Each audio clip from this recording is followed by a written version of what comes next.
Welcome to the 4th annual Grifties and the first ever live Grifty Awards. And now for your hosts, Uncle Hotep and Hotep Jesus.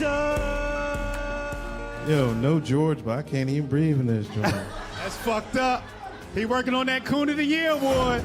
Black people, am I right? We've got some great categories tonight, including athletes. We'll say what's up to your dad. Season's COVID-19. Who did you want? Hamlin? Hamlin's a sleeper. Hamlin's a sleeper. Female, musical, celebrity, people's political grifty, the Hall of Fame, and a surprise category. Y'all see we professional. We got the teleprompter and shit. And of course, the one everyone is waiting for, Grifter of the Year award. From podcasts to movies. DJ Protocol. Yeah, DJ, that's the time to do it. This is not a grift. I really think Lil Nas X is a gay demon. How dare you? Unlike most modern award shows, none of these women have penises. Women shouldn't speak anyways. Y'all picked the blackest room for a black. Paint the walls white so I can see y'all next time. All coons look alike to me. Some of you white people too. Some of y'all look like you came from 8 Mile. We're halfway through, no one's been shot yet. But I'm going to say at the Grifty Awards, there's only one person more arrogant, more self-assured than me, and that's Hotep Jesus. Grifter of the Year. Clap it up for old Uncle Hotep. Hopefully my kids will watch this and be inspired and stuff like that. Fuck them kids. I'm looking for my wallet. I'm like, oh, thank God he didn't take it. Thank God.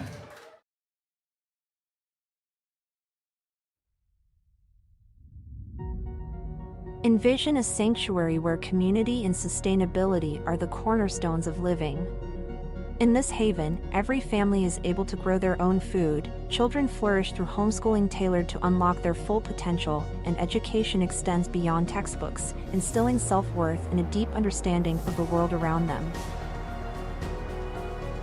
Here, goodwill isn't just an ideal, it's the essence of daily life, where respect for law and order harmonizes with the community's resourcefulness.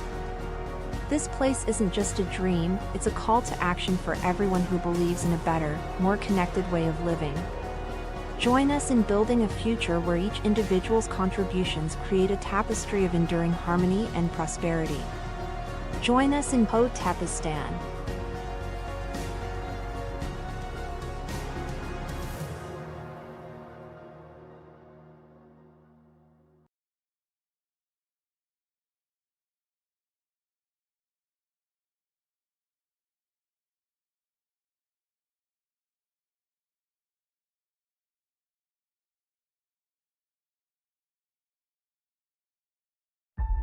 The views expressed by guests are their own, and their appearance on the program does not imply an endorsement of them or any entity they represent. Views and opinions expressed by Hotep Jesus are those of Hotep Jesus's and do not necessarily reflect the views of the Hotep Nation or any of its officials. If you have any questions about this disclaimer, please contact our Office of General Counsel via the sheet of the town. And Hotep and them. Joe Biden called out who? The Grift Report starts right now. 2, 1, boom. Hotep Jesus. Of all the Jesuses I know, he's the Hotepiest. Social scientist and YouTube host, Hotep Jesus. How the fuck do you get a name like Hotep Jesus? The one and only Hotep Jesus. Ryan Sharp, better known to the world as Hotep Jesus. Hotep Jesus. Hotep Jesus. Hotep Jesus. Hotep, you're a genius. HotepJesus.com. Somebody said, what do you think you are, some kind of Hotep Jesus? Ooh, and that's I was good. Just like, ooh, that's sexy. Yes, I do think I'm Hotep Jesus. Good morning, good afternoon, good evening, or good night, depending on where you are in the world. Welcome to the Grift Report, live Monday through Friday, 2 p.m. Eastern. I'm your host, the Grift God. Hotep Jesus. Hotep Jesus. Hotep Jesus. Hotep, you're a genius. HotepJesus.com. Oh, this a real Hotep brother. Hotep to the chat. Hotep to the Hotepistanis. Hotep. What's up, fam? It's roll call time. Lauren, you got into an accident? What's going on? Glad to see you okay. Hopefully it wasn't your fault. Damn. Goldstein said today is starting out as a bitch ass day already. What happened, Goldstein? What I miss? We got Jay Pylon in the house. Nerd Nash here. Front and center. Present. Shout out nerdnash.com. DJ Protocol. Steph Colonel. Kelson's in the house. Let It Die Champ. It's a lot of members here, man. Haram Life. Jay's World. Jay. What's up, Jay? J-A-A. Montoya's in the house. Heather Harnett is in the house. Haram Life. Make sure y'all check out our sister podcast, Haram Life. Welcome, welcome. Strong Dad Protocols in the house. Welcome, everyone. Welcome to the show. Hope everyone had a wonderful weekend. Back with another episode of the Grift Report, a very spicy Grift Report, a big brain Grift Report. We're going to do a little bit of history today to get everybody hip to what's going on or what has gone on or how the world got to be the way it is. So we're going to get into that during the Super Dap Dap of the day. But first, I got a wonderful treat this weekend. One of our subscribers, Non-Lives, produced a beat for me, and I want to play it for y'all today. Take a listen. Hotep. Black people have been wrong. Black people have been wrong. Black people have been wrong. As I said earlier, for knowledge of self. For knowledge of self. Hotep. I'm your host, Grift God. Hotep Jesus. Hotep Jesus. Hotep, you're a genius. HotepJesus.com. Oh, this is a real Hotep brother. Oh, this is a real Hotep brother. I'm going to rap on this. I'm going to make a classic to this. HotepCon. We shooting the music video at HotepCon. If you want to be in my first music video as Hotep Jesus, make sure you at HotepCon. We shooting this in Miami. We're going to get Justin to come and film. Taylor's going to come and film. Justin's going to cut it up. I'm only giving y'all 16 though. I'm only giving y'all 16. I got about 6 bars in the chamber already written down. I'm gonna take my time with this one. When I come back, it's gonna be pure fire. I'm gonna talk to the little homies on this one though, you know?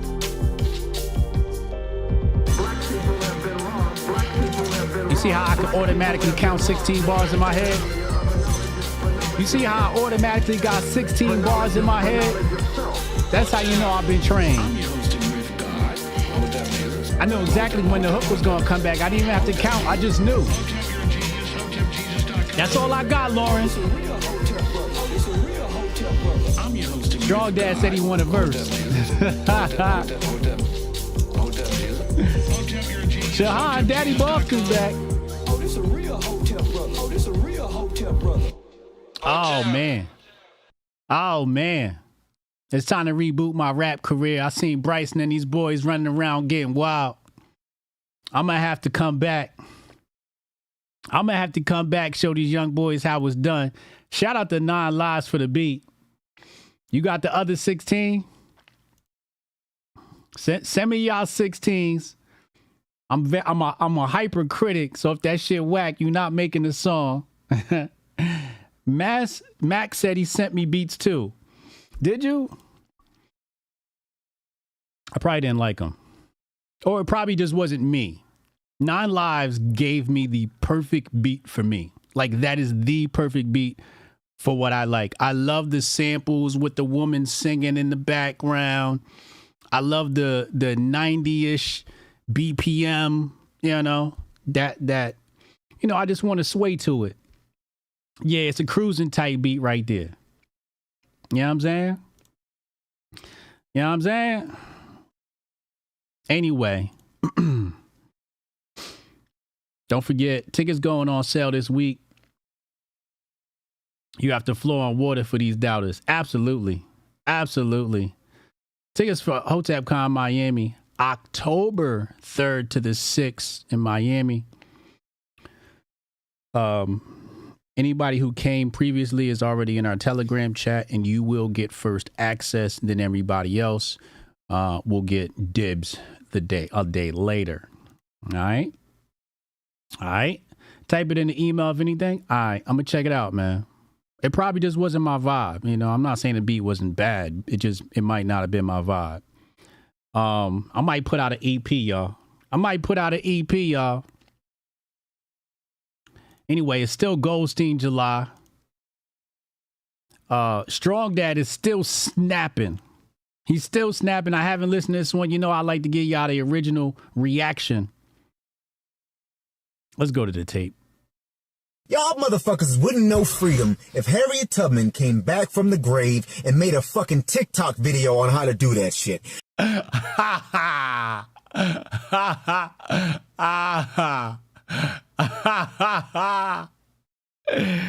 He said, y'all need a TikTok from Harriet Tubman. I got to run that back. We 8 seconds in and I already got to run it back. I knew he was going to snap when he started it off with, y'all motherfuckers.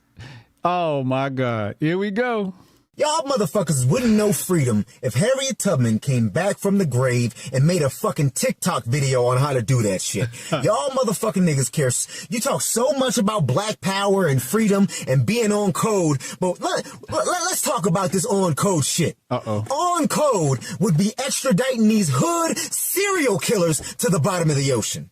On code will be putting these fucking women in prison for fucking molesting young boys. And I'm not just talking about these motherfucking women who are out there touching on these little niggas. I'm talking about these motherfucking women shaking their half-naked body parts on little boys, in front of little boys, and in front of little girls. That is not the definition of fucking empowerment. That's the definition of being a certified pedophile. And that shit is fucking disgusting. And you wanna know what? Y'all niggas raised the worst kind of kids imaginable. I'm surprised that niggas fight so hard against Planned Parenthood when y'all niggas raise young boys who...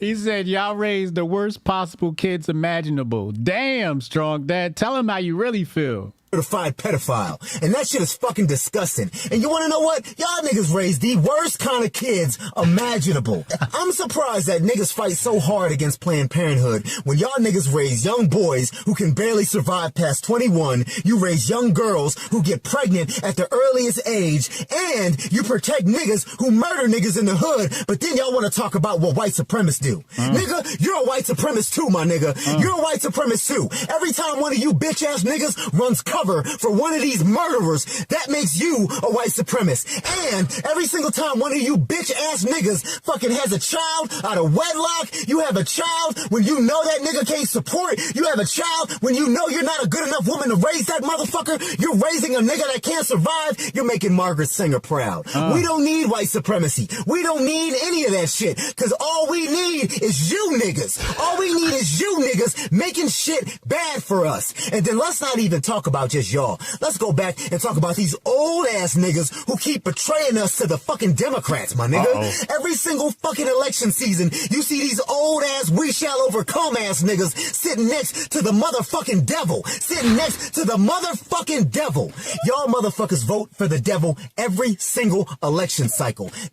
Y'all old ass niggas need to stay your ass inside. We say it take a village to raise a child, but what if the village is retarded? My temperament bipolar, I choose violence. Okay, let's get it up. It's time for him to prove that he's a problem. Oh my God.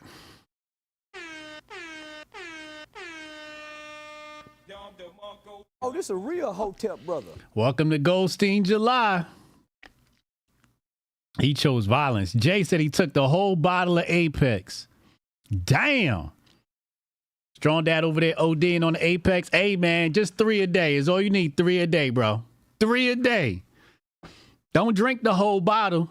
He done took the whole bottle of capsules. Lord have mercy. Nosa says, save some Apex for the rest of us. For real. Lord have mercy. Oh, this a real Hotep brother. Oh, my God. Whew. Full pecs? Yeah. Yeah. He covered a lot of bases right there. Now, this weekend was the Essence Fest, and the Essence Fest is basically Auntie Summer, right? So, you know, all the women go down there, the black women, they go down there, blah, blah, blah, blah. And apparently, this was a big Democratic convention.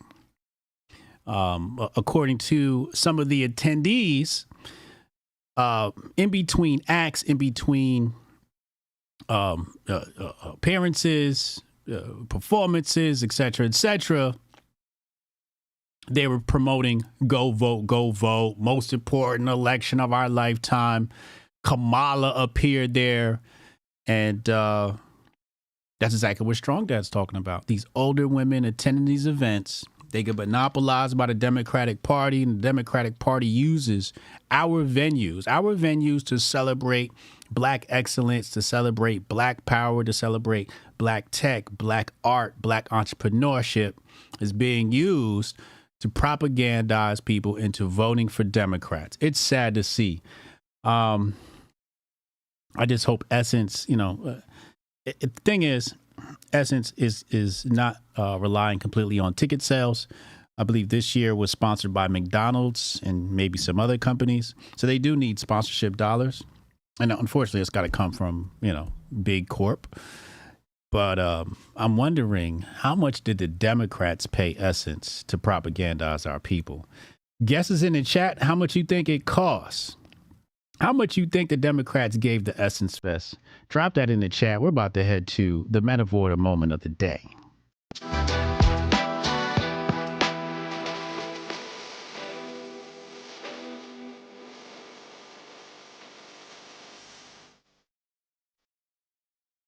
Men of Order moment of the day brought to you by none other than menoforder.com. Make sure you go get your flow. Make sure you go get your Apex. If you're having trouble sleeping, we got something in the store for you too.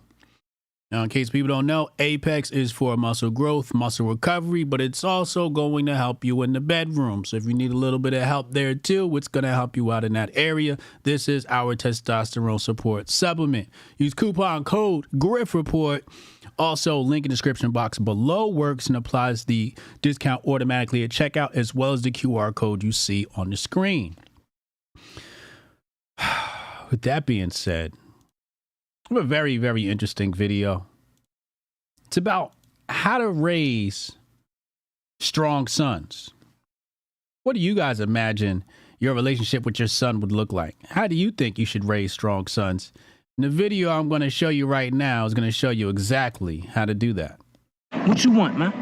What you want?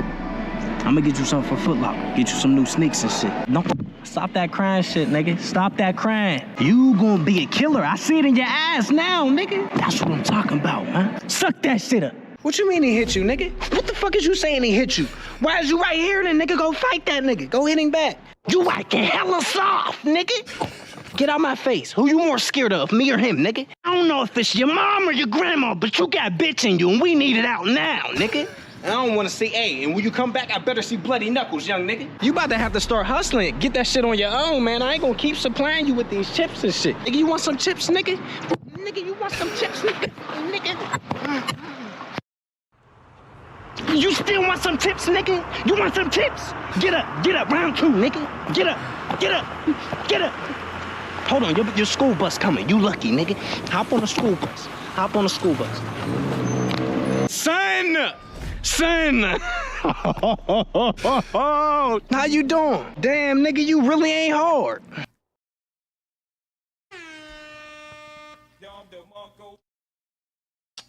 That was perfection. Now, obviously, it's being quite hyperbolic, but take notes, fellas. This is how you got to raise your sons. Raise them rough, raise them tough, and make sure you raise them up, okay? We don't need no bitch-ass niggas running around here. Strong Dad, $5 super. They pay Essence Fest $5 and a bucket of chicken. Oh, this a real Hotep brother. That's terrible. That is terrible.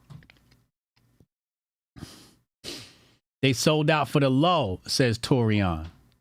Jay's World says $40K. 2 biscuits and a 40 of OE and $20 couple to coupon to Waffle House. Damn. Oh, my God. A verbal promise of 40 acres and a mule, says Angelia. Montoya says 250K. Heather Harnett says $500,000. 50K. Kelson said $100. Oh, my God. We need 3 people to donate $10 to reach our goal, or 6 to donate $5 to reach our goal today. Truly appreciate you. It's time to go to everyone's favorite segment, Grifter of the Day.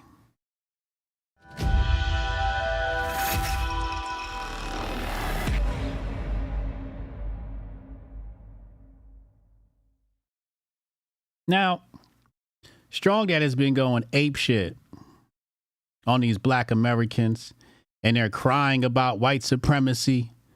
And one thing we know for certain is they're always crying about cultural appropriation. But you know who you got to learn from?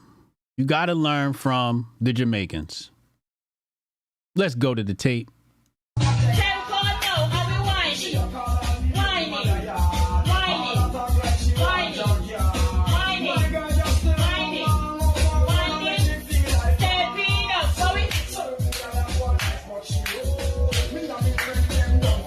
Come on, Becky. You see them pogs out there trying to learn how to whine. So while the black Americans are concerned with cultural appropriation, the Jamaicans say, oh, you want to be like us? You want to be like us? The black Americans said, you not like us. The Jamaicans said, you want to be like us? I got a class for you. Put down your Pilates, put down your yoga. It's whining season. Oh, this a real Hotep brother. It's whining season. All you black Americans complaining about white folks, take some notes. Take some notes. Dagnammit, crying about nothing. Don't make me get Strong Dad on y'all. Rudy the Vet Russo with the $10 holla. Oh, this a real. Oh, this a real. J.A. with the $10 holla. Donations. Oh, this a real. Hotep Matt with the $10 super. Oh, this a real. Hotep Wizard brother. Jones with the $5 super Hotep class payment. Oh, this a real Hotep brother. Shout out to the fam helping us reach our goal today. Y'all are truly appreciated. $300 to $500 a person making that dough. Is that how much that costs? Is that how much it costs? Paul Karen. Listen, man, if the white girls want to learn how to twerk, teach them how to twerk. Don't complain. It look like broken lawn furniture, says Hotep Goldstein. I mean, we're crying about white supremacy, and all this other nonsense. You want to know what a real white supremacist looks like? I'm going to show you right now what a real white supremacist looks like. Is this who you're afraid of, people? How do black people misbehave? They do crime, they beat up everybody, do traffic violation. They are lazy, just collecting money from the government, don't take care of their children. They have good singing well and playing sport well. What makes them lazy? In Africa, you don't have to do much. This is not lazy and I'm lazy. Right. Okay, so this is lazy skin. Yes. You know, I'm a white woman. No, you're not right. You have the lips of black people, everything black. Oh, what's black about me? What's my lips are black? How about my eyes and my forehead? And listen, I have white woman hair. Look. My head has such hair. It's difficult to get control of it. She many times wear a wig. Do you like when black people wear wigs? They have no choice. I'm all the time with black people. I have at home, I have my head. And she's lazy. Yes. Have you told her that she's black and lazy? Why I should tell her? She know. Is my ass like a black woman? Yes. So you use the word using on me. They calling me when I'm calling them back they get upset. Do they look like criminals to you? In their free time. She label me. My dad's white. Okay, so he's half white. What do you think about that? Still look black. The hair and color. You need a couple more generations. To take out the blackness, to take it out, right? Yes, if you want. You need Jesus, my guy. Jesus was Jewish. Jesus was Jewish. Yo, the internet is a wild place. Yo, what's this lady's name? She's funny. She's hilarious. Yeah, From My High Horse mentions his aide. So, when you live in some of these foreign countries, you get or people hire an aide or a maid, right? And a lot of times they are African. I know my family in Jamaica had an aide. In fact, my parents gave her my grandmother's house. When my grandmother passed away, she had an aide. She had an aide her whole life. And it's just, commonplace. You even see it in the Philippines. Your house could have a maid or two. I want to go into a diatribe about laziness of African and black people, but I'm going to save that for later.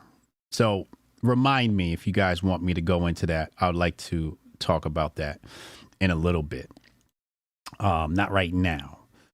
Right now, I want to talk about grifters and what happens with the grift when the grift starts to dry up. What do you do when the grift starts drying up? Now, this weekend, I saw a video from a content creator by the name of Anomaly. And I'm going to show you this video very briefly.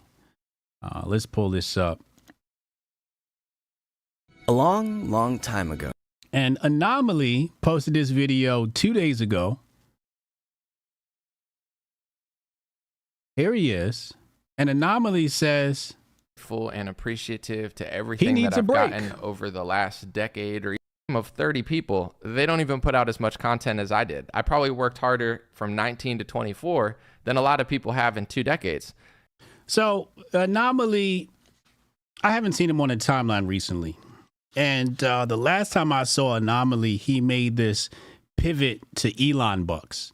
And when I say pivot to Elon bucks, basically what he said was, forget putting out content, that I create. I'm just going to share viral videos and get the revenue that way. So I'm like, oh, that's a grifty thing to do. Just toss everything you've built and put that to the side and just start shilling videos for viral views. I thought it was a shitty thing to do, but who am I to judge somebody for doing what they have to get their coins? So Anomaly says he needs a break from creating content. And basically what he's saying is he's burnt out. Okay.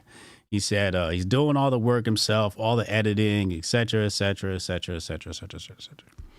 And my message is to Anomaly and all content creators. Okay. Anomaly. Cut it the fuck out, yo. Cut it the fuck out. You cannot complain about being a content creator. Hotep, you're a genius. HotepJesus.com. It's one of the shittiest things one can do. Okay? Is complain about being... We have one of the greatest jobs in the world. It's 100 degrees outside right now. You could be out there trying to find work at Home Depot with the illegals. We have to start from a point of appreciation. Is the job hard? Yes, this job is hard. It's harder than a lot of people want to give us credit for. We know this. But it is a great job and it comes with a lot of great benefits. But it's going to take work. Is it going to take a toll on your mental health? Absolutely. But that's on you to manage. Nobody told you to run around chasing every single grift, editing up these videos, trying to find a viral moment. And now you want to take a pivot and rebrand. You want to become an artist, or maybe you're going to start traveling and become a vlogger.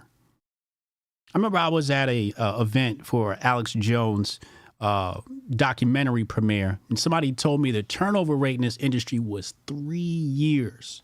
3 years as a political grifter. Hotep Jesus and the fam, we've been here for a decade. And why?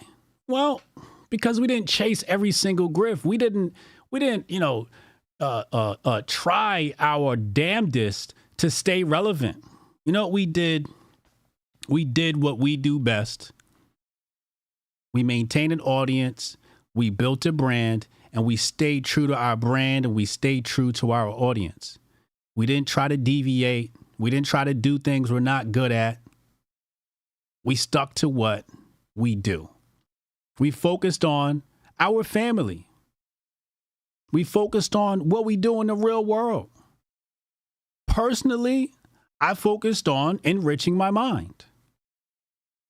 Anomaly in the video says, now he's getting back to health. Now he's getting back to reading. Well, what was I doing while everybody was running around trying to create content to stay relevant and whatever? I was reading. I was staying on top of my health. I prioritized everything outside of content creation over content creation. Made sure I was good so that when I come to the internet and talk to my people, this is why I do a live show, because I don't want to deal with the burden of having to edit 1 million videos. He talks about how he's on Facebook and Instagram and TikTok and Twitter. And I'm like, I don't try to be everywhere. I don't do Facebook. I hardly do Instagram. I don't do Twitter. I don't do TikTok. I only do Twitter. Now I share YouTube and Rumble. That's where the show is. Because I ain't got time to be sitting around editing. Because that time could be spent doing something that's going to make me better. So Anomaly, I get it. You burnt out. But you burnt out because you're young. And I get that. I was young too. But when you get to be my age and you get to have a little bit of wisdom, you understand you don't have to do everything. You don't have to be everywhere all the time. I had people come in my mentions and tell me, Hotep Jesus, you fell off. And I'm thinking to myself, I feel the best I've ever felt. In the real world, I'm in some of the best shape of my life right now. Mentally and physically, financially. And why? Mostly because we built a community. That's what we focused on. We didn't focus on going viral. We didn't focus on clicks. We focused on building community. Shout out to my Hoteps. Hotep. We focused on building community. Hotepistan. We threw events with our community. The Grifties. HotepCon. And we built a team. Anomaly, where's your team? Why are you doing all the editing? You should have took some of that money you was making from Facebook and hired somebody. And that's a big mistake most people make in business. They make money and they want to keep that money. But the sad part is, like Thomas Sowell says, there's no solutions, only trade-offs. So you got to take that money, you got to reinvest it. So you might break even. You might just pay bills, but you got to reinvest it. When I made a bag, I bought menoforder.com. I put over $10,000 into menoforder.com. I could have kept that money, but no, it's about, see, that's another thing. Like when you understand the streets, when you understand hustling, if I sell a quarter ounce, if I sell a half, after I re-up, I'm going back for the ounce. When I re-up, I'm going back for 2 ounces. Some people want to sell an ounce, then keep the profits and go buy some new Jordans or some shit like that. You got to keep reinvesting until you go on to see Pablo. Hotep, you're a genius. HotepJesus.com. You got to reinvest back into. We upgraded the equipment, got the lighting, got the camera, got the microphone, and I got kids, 4 of them. You a young single man out here and you complain about content creation? Try to be a dad, Anomaly, and then be a content creator.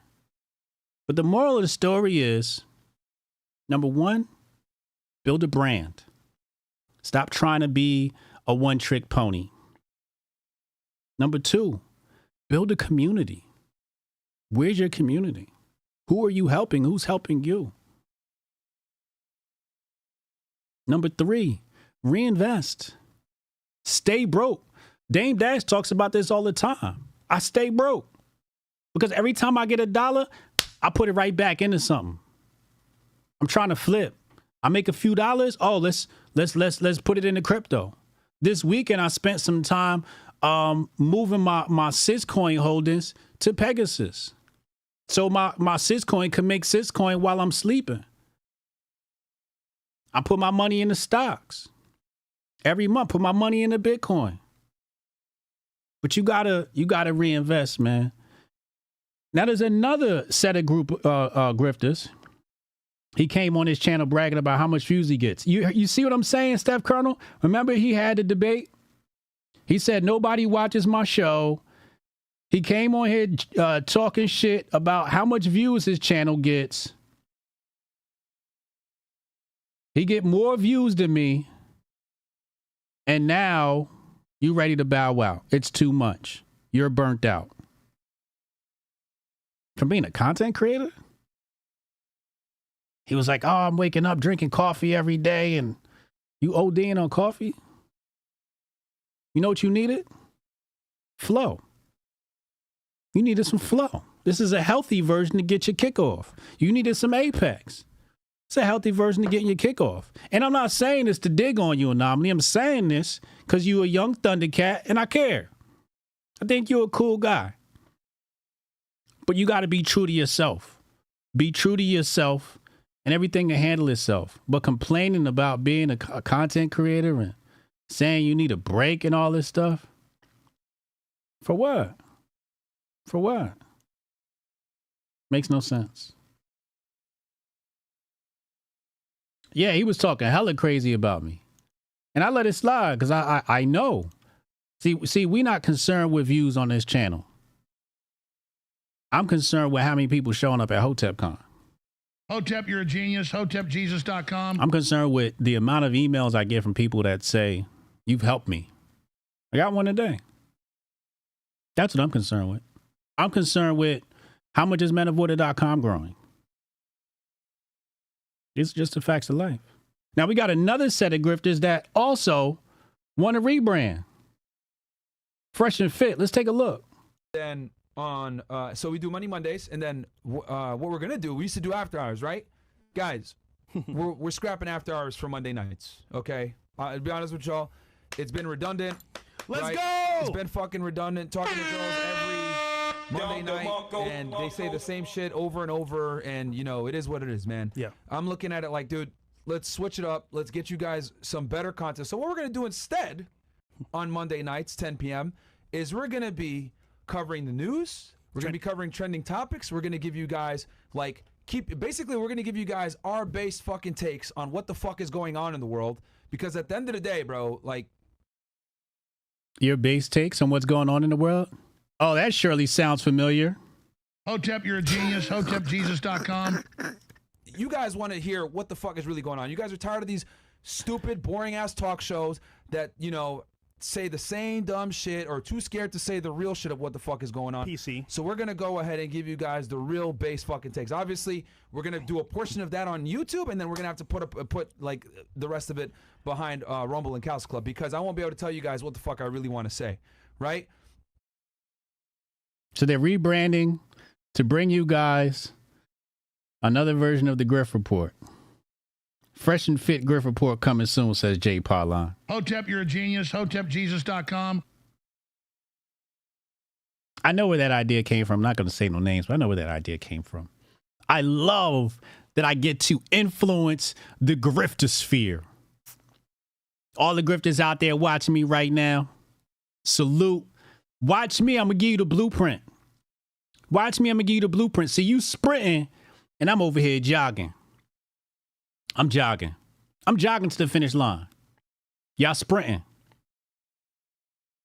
But I'm going to beat you. I'm going to beat all of y'all asses. You know I'm going to beat all y'all asses? You know why I'm going to beat all of y'all asses? Do you know what makes me great? Because I make other people great. Because as I rise up, I bring people with me. You've seen us help Cannon grow a channel. You've seen us help Doe Dubes grow a channel. You've seen us help Uncle Hotep grow a channel. You see Strong Dad. You see Goldstein. See, I share my platform. These people don't share their platform. That's why they don't build no community. Jay Pylon, content creator. DJ Protocol and Fresh Mike is in the network. We inspire people to, we don't go, oh my God, I have to be the only podcasting network. No. You got a channel and you on our network, let's push it. Let's promote it. I'm not a grifter. I'm a good grifter. I'm not an evil grifter. I'm a good grifter. I help other people get their hustle on. I've always been like that. I'll always be like that. And that's how y'all got to lead y'all life. You get a platform, how many people did you bring with you? It gets lonely at the top. Who gonna watch your back? That's why some of y'all go to these events, y'all be getting beat up. Try that with Cannon around. You're gonna be laid out. That nigga stay strapped. Oh, this a real Hotep brother. You see what I'm saying? This is what we do. This is what we do. Hotep Nation is a movement.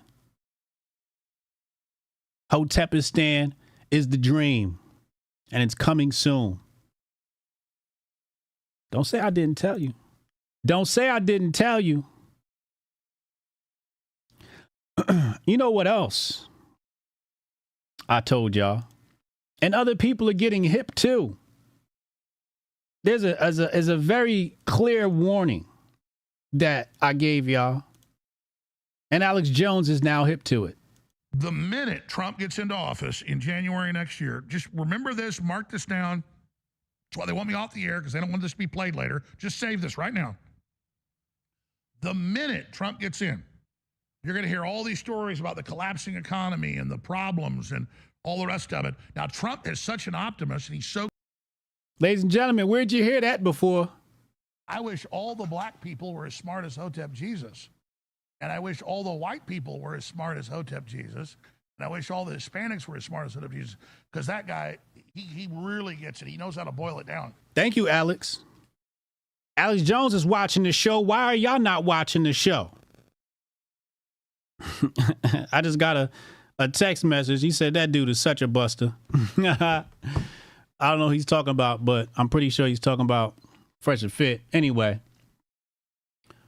who been told you? Who been told you? Alex Jones is watching the Grift Report. Tell your family, your friends. Come watch the Grift Report. Your associates, your coworkers, watch the Grift Report. If you want the takes ahead of time. See, people always talk about, oh, Hotep Jesus get a whole lot of views.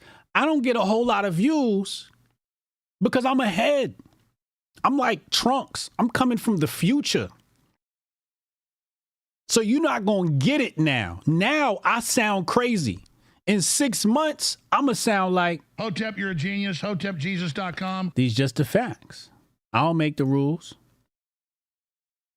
I don't make the rules at all. It just is what it is. You get what I'm saying?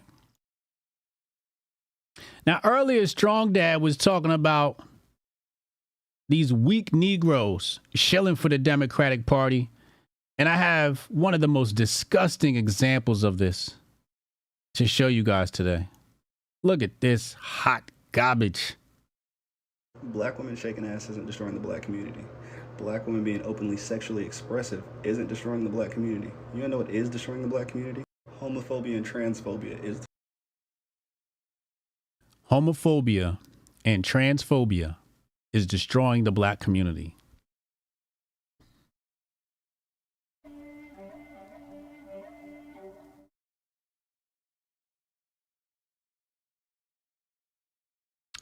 Homophobia and transphobia is destroying the black community.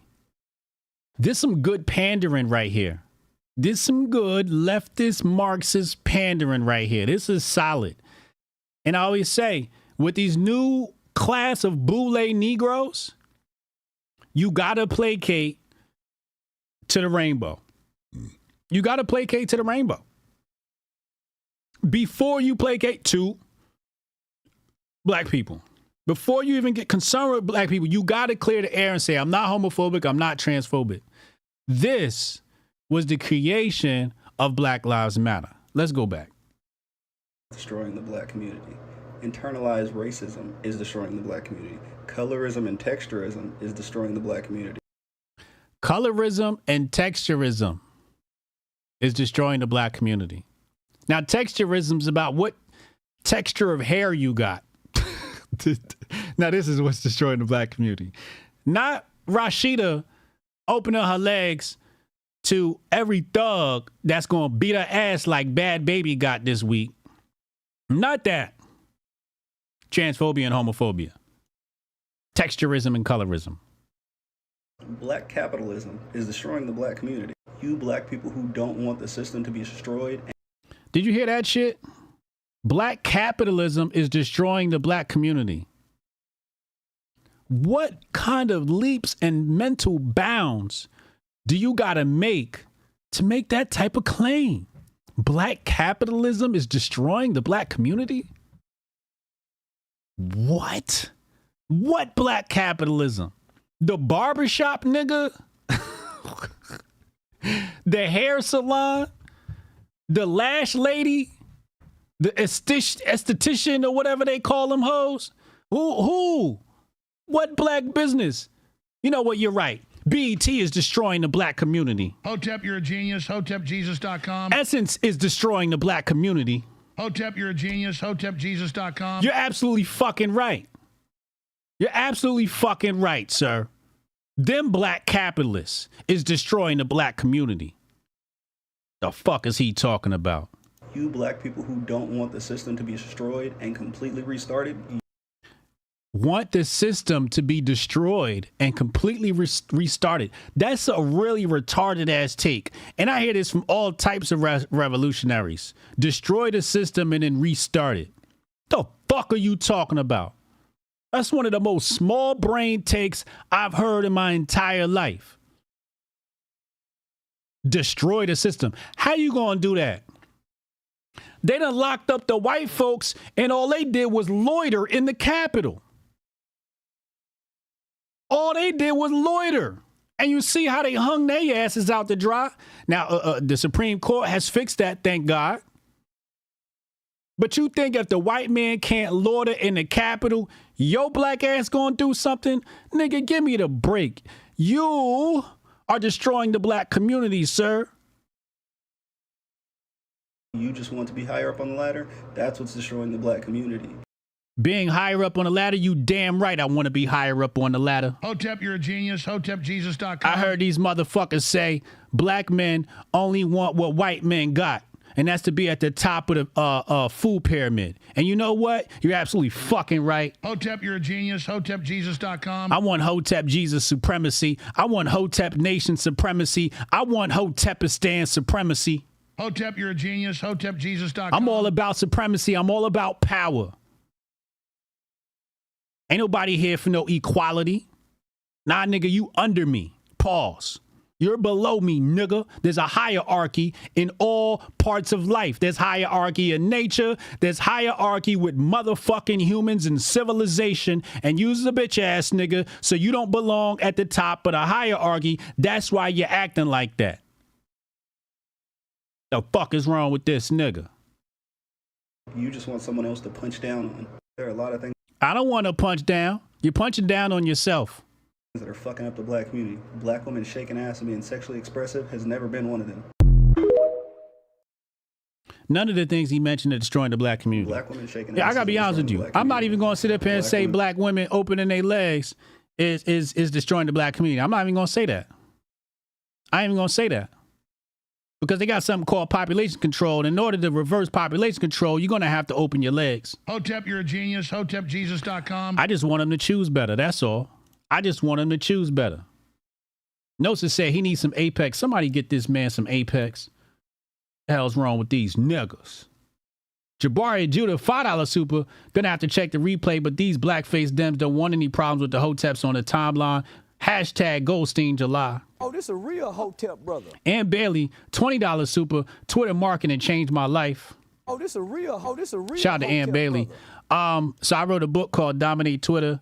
The Amazon version is called Twitter Marketing. And I've been thinking about this. for the past 2 weeks, actually. And I've decided that I'm going to remove it from Amazon and I'm going to remove it from my store because I gave away too many gems. Now, initially, I wrote the book to establish myself as an authority on marketing so that I could get jobs easier. Also, I needed to do a brain dump because I had all these rules in my head and I kind of want to get them out on paper. So it was a couple of reasons. And then it fell into the wrong hands. It's like you've collected all 7 Dragon Balls and then you hand them to Frieza. That's what I did. I handed the Dragon Balls to the bad guys. Like, here's how you amass power. Here's how you build a brand. And I gave it out at a very cheap price. I might actually keep it up. No, actually, no. I was going to say I was going to make it $1,000, but that means just some rich asshole is going to be able to buy it. Yeah, I'm removing it. So you got a limited time to get that. If you have a copy, great. It's available at hotepjesus.com. But I'll be removing that shortly. Like the next time I remember, I've got to update my website this week anyway. So when I do that, I'll be removing that. And the only 2 titles available from me will be Unbreakable Rules of Masculinity, which is very healthy for men, and the Patriot Report. Those can fall into the wrong hands because there's no wrong hands that could take advantage of those titles. But I gotta get rid of it. I should have never gave that information out. I regretted it. All the grifters have taken that work and run with it and used it for evil. And I gotta pull it back. It was a huge mistake publishing my work. It's just a little too genius. Straw Dad said he got his copy the day it dropped. Oh, this is a real Hotep brother. There's been some turmoil within the Democratic Party. Some people don't want to get behind Biden. Pause. And Biden's got some words for them. The American public is not going to move away from me as an average voter. And again, I'm here for 2 reasons, pal. One, to rebuild the economy for hardworking middle-class people, give everybody a shot. Just a straight shot. Everybody gets a fair chance. Number 1. Number 2, remember all this talk about how I don't... Somebody in the chat said, didn't the algorithm change anyway? See, that's the thing. That's the thing about Dominate Twitter. It's not about Twitter. I applied it to Twitter, but the gems in there, I had a dude reach out to me, random millionaire who, launched a corporation. He got a copy of the book and he said to me, I'm mad you didn't write this when I was 20 years old. Okay. The book got picked up by somebody out in Yale. I showed you guys that a couple of weeks ago, but it's algorithm resistant. The book is algorithm resistant. Another person reached out to me in corporate America and they said this applies to all walks of life. This like that book is just, again, I should have never gave it away. Don't have the black support. Come on, give me a break. Come with me. Watch. I'm getting so frustrated by the elites. Now, I'm not talking about you guys, but about the elites in the party who they know so much more. But if any of these guys don't think I should run against me, go ahead, announce for president. Challenge me at the convention. The American public is... Now, in this clip, Biden mentions the elites. The elites. And I'm trying to figure out, who is he talking about? It sounds like a lie. It sounds like him, because we all know about the Ukraine money. We all know about, 15% to the big guy. So he wants to act like he's with us, the middle class, like he's one of us. And he's against the elites, and elites don't want him in a position of power. Joe Biden, this has nothing to do with you, okay? This has nothing to do with you. Like I've told everyone in this channel 1,000,001 times. The Rhodes Milner Group, the West, create a balance of power. It's a pendulum, and it's time for that to swing back to the right. So in a way, you're right. They don't want you. In a way, you're right. But it's not about you, Joe. It's about the fact that it's time to turn this place. I don't want to say that. Let me not say that. Let's just say it's time to go far right. And I got to be honest with you. I prefer far right over far left. Far right means you really got to focus on yourself. And you can. You can. Far left means you really got to focus on yourself, but you can't because they're all in your way. You see, the far right don't necessarily get in your way. They get out your way and look to ingratiate themselves. And I'd much rather prefer that than the left-wing approach, which comes with a lot of social policies. I would take Project 2025 over what it is that the Democrats have right now, although Project 2025 is severely flawed, and it's also establishment. But coming back to the premise, Joe Biden saying the elites. Sounds like AOC wrote this for him. You know, one of these interns, leftist, socialist females wrote this speech for him. When really what this is it's basically the Biden admin, the people, like I told you, substitute teacher. He's a substitute teacher. These people are saying, look, we're sticking with Joe. There's no turning back now. And this is a clear message. We said this last week. Trish said it in the chat last week. Okay. Trish said it in the chat last week. They're sticking with Joe. AK called in and told us that they have to stick with Joe because they might lose seats in other districts, et cetera, House seats and state seats and all of that stuff, because a lot of work has been pushed through the work of the Biden campaign. So they got to stick with Joe. Okay. And they're going to stick with Joe. And Trump's going to win. And we know what's going to happen after Trump wins. We just played the clip from Alex Jones where he predicted it perfectly. Okay.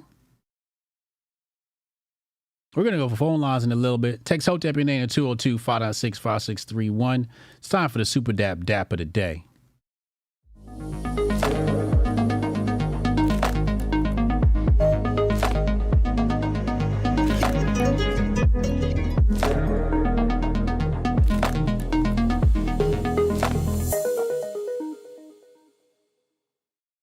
Super Dap Dap of the day brought to you by Super Dap AI, the brainchild of Syscoin, a leader in SocialFi. Got some great news on that front this weekend from the team. Shout out to Patrick.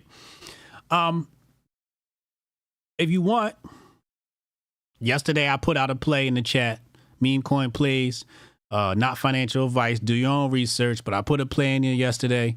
Little meme coin play. I woke up this morning, my sell order went through, made a little bag. Not a big bag, just a little baby bag. But a bag's a bag. So if you guys want to talk money, you want to talk crypto, you want to talk meme coins, it's a bear market and everybody knows the best time to invest is when it's blood in the streets. So now is the time when you take your cash flow and you load up your bags. Okay? It's time to load up the bags like the Oregon Trail. Okay? Because where we going ain't nobody seen before. And when that bull market returns, oh, baby. It's going to be a big bag to make. Currently, I think Syscoin's hovering at like 9 cents or 10 cents. I think the high this year was 20 cents. So if you buy it 10 cents and it goes to 20 cents during the bull, what type of gains is that? Can somebody tell me in the chat, percentage-wise, what type of gains that is? Anyway, do your own research, not financial advice. Let's go to the Super Dap Dap of the day. This comes back to something I've been telling you guys about a long time. And over again, I've been harping about the history in South America, particularly Argentina. Do I want to revisit Black laziness? Yes, we will. And during the phone call segment, let's take a listen. Thank you for the reminder. Afro-Argentines, as the black people in Argentina are popularly known, formed a significant part of the Argentine population in the 18th century. In the late 18th century, according to a census by its Spanish colonial masters, Estimates suggested that nearly 30% of the population had African ancestry, which meant Afro-Argentines made up 1/3 of the population. By 1857, 79 years later, the black population had dropped to 15%. Today, Argentina is considered the whitest country in South America, which is odd considering the whitest country in South America. Now, this was in response to this video. It says Argentina is more white and European than Canada, the U.S., and most of European countries, if not all. That's an insane statistic. Let's go back. Considering that, like Brazil, they were colonized and subjected to Spanish colonists shipping in African slaves from the west coast of the African continent. One thing is certain. Black people did not just vanish from the historical accounts of Argentina. The Afro-Argentines were written out of it. The real question to be asked then is how? How was a whole racial population washed out of history? The disappearance of the black population occurred in different ways. Few were circumstantial, but some were intentional. These ways are different, yet when combined, give a well-rounded explanation of how Argentina erased its black people from history. These combined methods demonstrated acts under the umbrella of whitening. Whitening can simply be described as an act of reimagining a race towards whiteness. The rationale behind this act is that there exist some societal privileges that benefit white people compared to people of other races. By implication, it means that black people are of a race inferior to whites. Also, by extension, the ideology is backed by the belief that black people should be erased by the gradual loss of their black genes through marriages to whites and birthing children who, based on their whiter skin, will be closer to the white construct and standard. The sudden and drastic disappearance of black Africans from Argentina is typically attributed to two factors.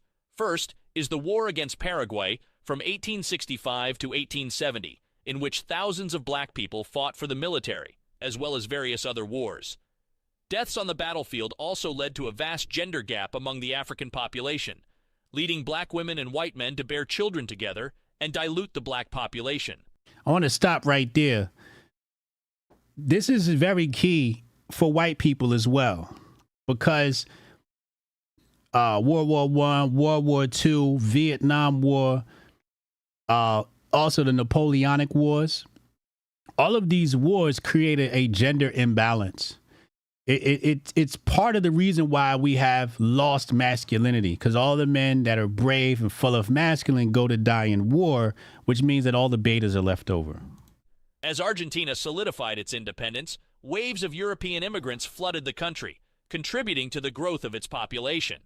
However, these new arrivals brought with them deeply ingrained racist beliefs that further intensified the already existing prejudice against black individuals. White supremacy and the belief in racial hierarchies began to take root in Argentine society, with black people becoming targets of discrimination and violence. Argentina's elites propagated the notion that the black population posed threats to the country's social order and stability. Racist stereotypes were disseminated, painting black individuals as uncivilized, intellectually inferior, and prone to criminality. These stereotypes were used to justify the exclusion and removal of black Argentines from mainstream society. A second devastating factor that led to the disappearance of the black populace was the outbreak of yellow fever in Buenos Aires in 1871, which killed swaths of the local population. Many sources, however, point to a far more sinister force that led to the near extinction of the black race in Argentina. The covert genocide perpetrated by Domingo Faustino Sarmiento, president of Argentina from 1868 to 1874, played a key role in decimating the Afro-Argentine population. Sarmiento was a staunch proponent of white European racial purity. Discussing the mixed-race Argentine cowboys known as gauchos, he stated that their only use was to serve as fertilizer when they died. Damn. Equally chilling, he wrote in his diary in 1848, "In the United States, 4 million are black, and within 20 years will be 8 million. What is to be done with such blacks, hated by the white race? Slavery is a parasite that the vegetation of English colonization has left attached to leafy tree of freedom."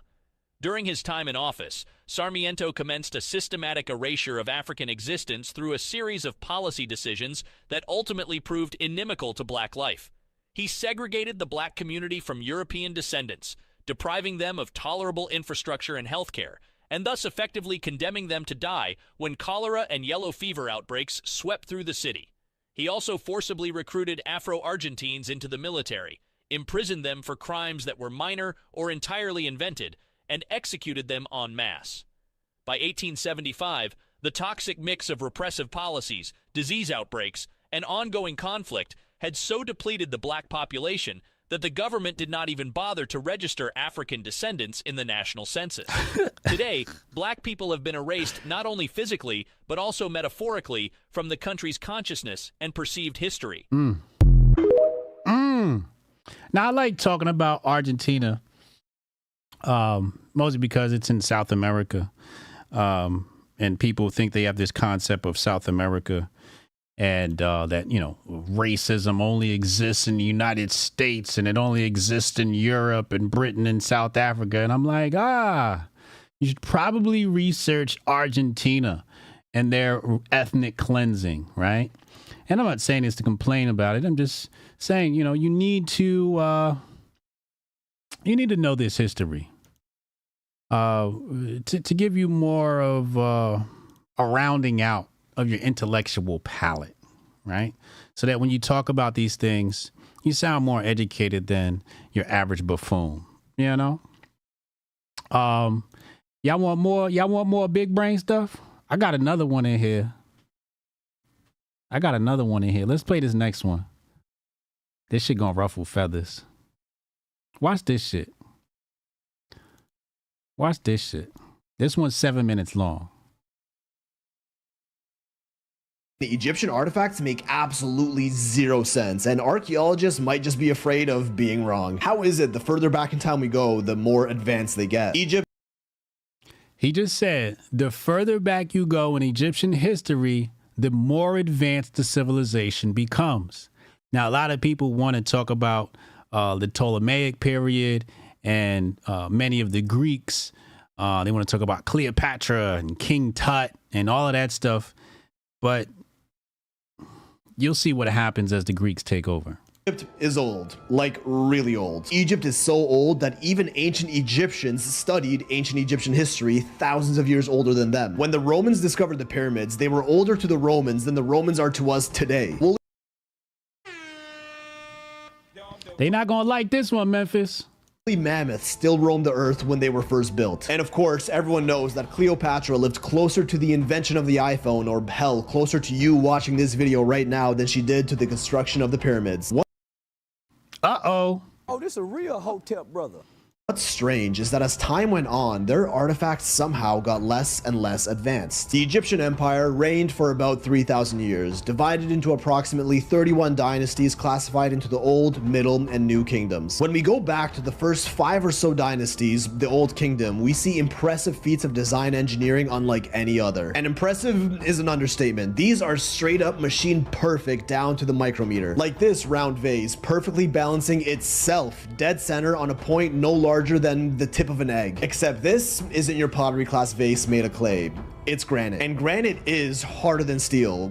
That's a fact. Here are the numbers. Here's another vase, slightly chipped, revealing its walls are as thin as a playing card. Another bowl made from diorite, a stone as hard or even slightly harder than granite, whose walls are literally 1/40th of an inch or 0.5 millimeter thick. We have no idea how to make granite pottery like this using known ancient methods, although high-tech machines could probably do the trick. But I don't think you realize how insane it is to suggest that this level of mechanical precision was achieved on granite using primitive tools softer than granite, the official claim. And these are just a few. There were over 40,000 of these artifacts found under the Step Pyramid of Djoser dating back to the 3rd or 4th dynasty, with some suggesting they're actually pre-dynastic, meaning they're even older, and the Old Kingdom Egyptians just inherited them from a previous civilization. Oh, we're in too deep now, Johnny boy. It's only in recent times when we finally analyzed them with modern light scanning technology that we found out how mind-bendingly precise they really are. They took a jar, did some measurements in a lab, and to this day, Egyptologists have no explanation for these results. The top of the vase was 3/1000ths of an inch away from being perfectly flat, something only possible with like CNC machines today. For reference, a sheet of paper is 7/1000ths of an inch thick. A human hair is 2 to 3. This thing was a literal hair away from being perfectly flat. The inside lip of the vase's mouth was 1/1000th of an inch away from being perfectly perpendicular to the top, which is a mathematically flawless right angle. And the entire vase base was 13 thousandths of an inch, which is still just like 2 sheets of paper away from being perfectly circular. These are legit CNC machine level perfections, mass produced over 40,000 times on a material harder than steel using copper and stone tools by hand. Oh, and they might be pre-dynastic, before copper tools were widely even used. I don't see an ounce of logic in that. Okay, maybe this one was just a fluke, right? A one-off perfect vase as a result of mass producing over 40,000 of them. So they took more into the lab and found even more astonishingly accurate measurements, revealing alleged machine-calculated mathematical use of pi, the golden ratio, and more, again to within thousandths of an inch of accuracy. That's like that much. Everything from the flatness of the base, the roundness, and even the uniformity of the thickness of the walls was nothing less of CNC machine perfection. Justifying this by saying they were just really skilled or they had a lot of time does not explain this level of precision with the known tools and methods at their disposal. There are even some vases that are reportedly made from corundum, which is magnitudes harder than granite and sits right behind diamond on the hardness scale. Although this one is for some reason debated, a lot of people claim it isn't made from corundum, but still others insist it is. A single one of these pots would have likely taken weeks, if not months, given modern explanations. Shouldn't there be evidence of their highly precise techniques all over ancient Egypt? Oh, there was this, a hieroglyph outlining the sculpting of an alabaster vase, one of the softest materials ever, softer than marble, and totally possible with their tools. But it's been proven that the technique outlined here would not work with granite. Sure, cutting into huge slabs using rough and painstakingly slow techniques using those tools might be possible, as we've seen them desperately trying to prove, but the force of friction required to achieve that simply would not be possible on small, delicate artifacts like these, never mind how machine accurate they are. Some of these vases are as small as a thimble, not even practical, and even harder to make, almost like they were just showing off, like, look what we can do. One theory is that these vases were spun on some sort of grinding tool, for which they have no evidence nor recordings of, but that's completely blown out of the water with the lug handles on the sides here. It's pretty obvious that these wouldn't be possible from spin grinding. Absolutely no one can explain how these lug handles were made, which again, lab results showed that they too were perfectly symmetrical and level to each other to within thousandths of an inch. Later dynasties even tried recreating these jars, and although still impressive, are nowhere near the precision of the earlier ones. This level of advanced pottery is said to have reached its peak in the first 2 dynasties, and then poof, they just forgot how to do it, which leads people to believe these artifacts might be much older than anyone thinks. What if they inherited them from even earlier previous civilizations? And it doesn't end with these. There's also the schist disc, crafted from a single piece of stone. Tell me, what kind of stone can be shaped like this by hand? No one really knows what this is, said to be a bowl or a flower holder of some sort, even though it looks sorta mechanical. Recovered from a 1st dynasty tomb, and again thought to be even older than that. Then we get to the statue. Don't that look like a steering wheel? I could have sworn that was a steering wheel. Tell me that don't look like a steering wheel. Statues, and these somehow make even less sense. The face of Ramesses at Luxor. Several of these statues were made in honor of the pharaoh Ramesses. Engineer Christopher Dunn noticed that there was something off about these faces. They were perfect, but almost too perfect, and not in a human way. He took a photo of the statue head, made it 50% transparent, flipped it, and overlaid the left side on the right side. Doing this, he discovered the face was perfectly symmetrical. Centerline measurements confirmed this too. It's like half the head was carved, then copy-pasted to the other half. We see consistent eye-to-mouth profile ratios across all of these statue heads, something that we'd likely do with like 3D modeling programs today, computer accurate precision. Same thing with the crowns on their heads, and this wasn't done just once but repeated among many statues. This isn't something that anyone could just eyeball, but experts insist they were all done by hand. Professional sculptor Mike Leckie even wrote in a letter saying that his modern diamond tools would have been well worn out before barely even starting to sculpt something like this out of granite, and states that it would have been borderline impossible to repeatedly achieve this level of accuracy time and time again using only the tools we have evidence of. What machining technologies did ancient Egyptians or even earlier civilizations before them possess that archaeologists just simply refuse to even consider? Somebody said a propeller, drone propeller. Also true, could be. So this is a good moment for me to talk about the laziness of Africans. And I'm going to start this off by saying the more European the world becomes, the less civilized it becomes. Oh, this a real Hotep brother. The more European the world becomes, the less civilized it becomes. Okay? We see as Egypt becomes more Greek, it becomes less advanced. He's showing how the ancient technology was completely superior to what it is that the Commissions created. What does this have to do with laziness? Laziness is a sign of intelligence. Hotep, you're a genius. HotepJesus.com. For example, people wanted to heat up their food, so they invented the microwave because they wanted to heat up their food faster. That was a product of laziness.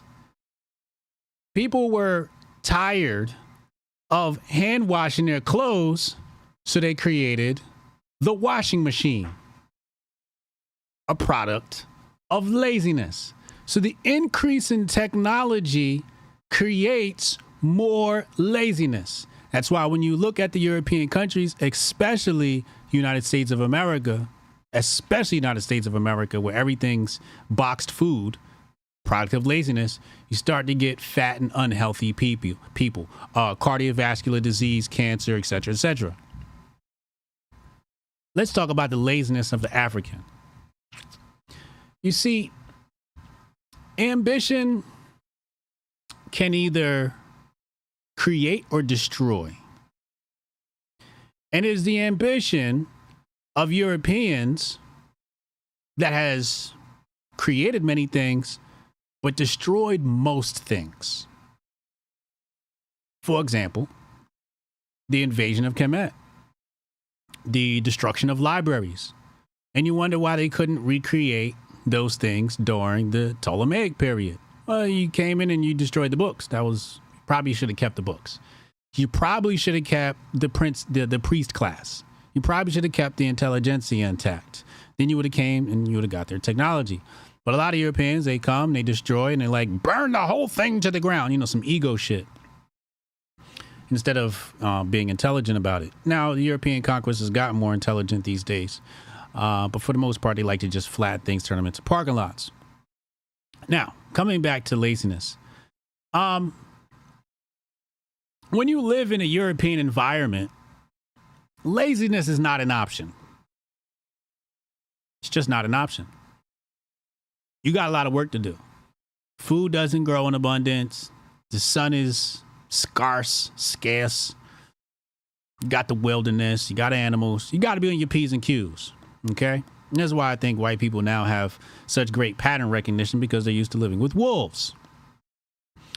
In Africa, where, food is in abundance, okay, you are afforded laziness. And where is it that Europeans go on holiday? They go to Africa. They go to the islands. And to do what? To be lazy. If you want a good example of what European ambition has done to the world, you got to read the work of Ted Kaczynski, where he talks about industrialization and how it's a very bad idea. So these people think we're building advanced civilizations, but we're actually not. We're actually building less advanced civilizations. And a lot of this has to do with European ego. For example, I saw the other day where they said that nations like Britain and Europe were creating free societies. Okay? And the example they used was people subjugated to the native chieftain. And the native chieftain said, you can't do this and you can't do that. You can't do this and you can't do that. But after British colonialism, you get to take your gripes up with the court. But this comes back to European ego. And European ego says, we know better. We know what's better for you than you. And I've said this also in the past before, where I said freedom's a bad idea.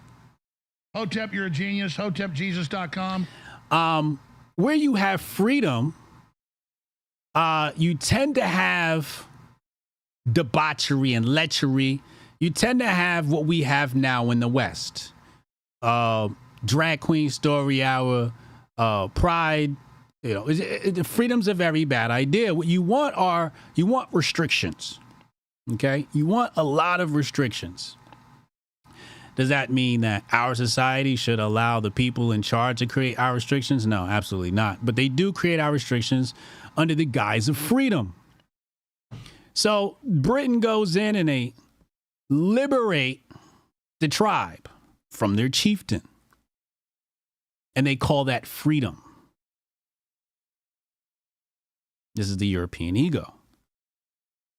When I speak European, I'm talking about the aristocracy. Obviously, we're not talking about the working class. Working class had no say-so on this. We're talking about the European conquest. Conquestors like Haskins, Rhodes Milner, et cetera, right?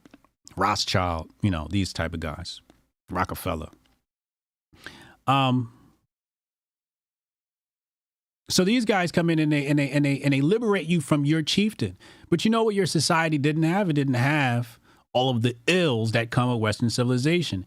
It didn't have, for example, when you go look at South Africa, there was a period where things stopped growing. Farming became very difficult. This is following the invasion of the Dutch. The idea of industrialization, which many people would call capitalism, and this is where capitalism gets a bad idea. Gets a bad rap. And in a way, it's true. People's greed for more is what creates industry. And it's a very nuanced conversation, especially when we're talking about the growth of economies, et cetera, and, dealing with outside nations. And it's a race. It's very much a economic race. But for the people who live off of the land, they call them lazy, they live off of the land. It's like, well, first of all, these people are living longer than you. Your life expectancy is not the same as these people. Childbirth, they're more successful with childbirth. They're not dealing with the cultural, the malignant culture of the West. Their culture's intact. You see this with the Maasai people, et cetera, et cetera. So there's a lot of trade-offs. You're going to get a nice large civilization with a lot of nice things. But you got to work. Whereas when you're a native population, the coconuts grow naturally, the moringa grows naturally, the fruits, the herbs. What is there to work for if everything's provided for you by nature? But this is an environmental thing. The environment of Europe has bred a certain type of mentality, and the environment of the islands, the environment of the Africans, breeds a different type of mentality where everything has been provided by God. All we have to do is sustain and maintain. We don't need to build large factories. We can sit on this beach, have sex, procreate, and all is well. Let's head to the phone lines. Text Hotep your name to 202-596-5631. I'll be right back after the short, brief commercial break.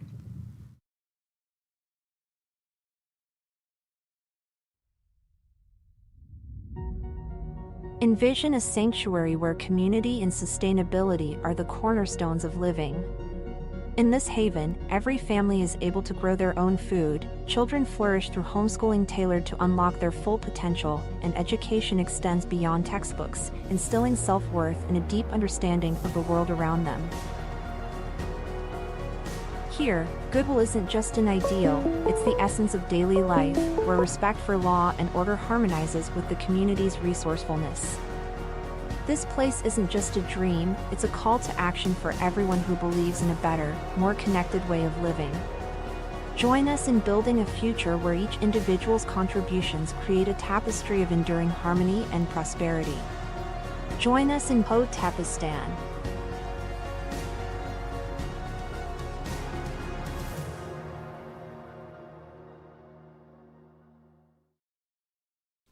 Ladies and gentlemen, we got Goldstein on the line. Goldstein, happy Goldstein July. What's happening, bro? Happy Goldstein July. Happy Monday. New kickoff of a fucking brand new shit week. Yes, sir. Yeah. I want to say, first off, as far as that Egyptian shit goes. Yeah.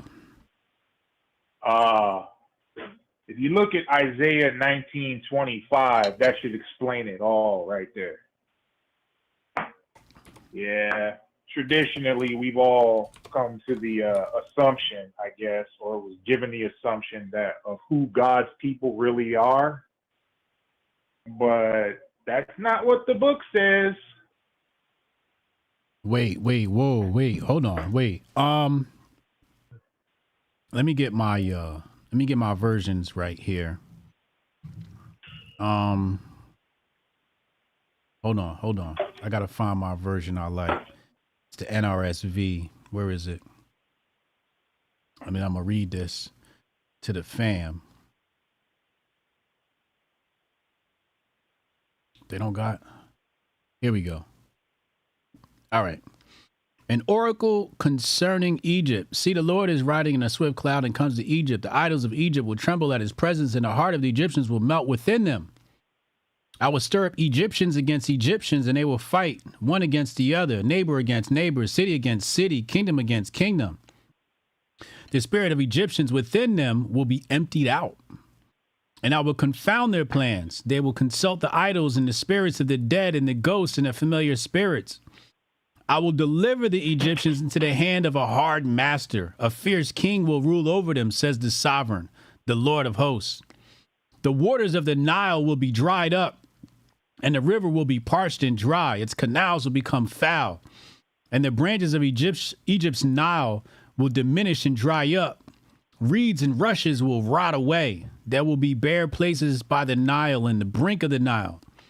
And all that is sown by the Nile will dry up, be driven away, and be no more. Those who fish will mourn. All who cast hooks in the Nile will lament. And those who spread nets in the water will languish. Oh, my God. Lord have mercy. What are you reading? Isaiah 19. No, 1925. Wait, what? I mean, I guess you could read the whole thing, but go down to verse 25. Oh, I'm sorry. All right, let's go here. Praise for deliverance from oppression. Oh Lord, you are my God. Is it that one? Isaiah 19? No.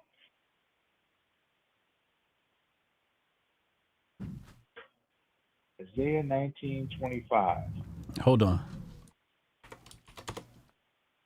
Oh, whom the Lord of hosts has blessed, saying, blessed be Egypt, my people, and Assyria, the work of my hands, and Israel, my heritage. There you go. That's the one? What does this mean? Egypt are God's people.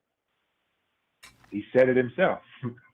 And this is why they're so far advanced than most other civilizations on this motherfucking earth.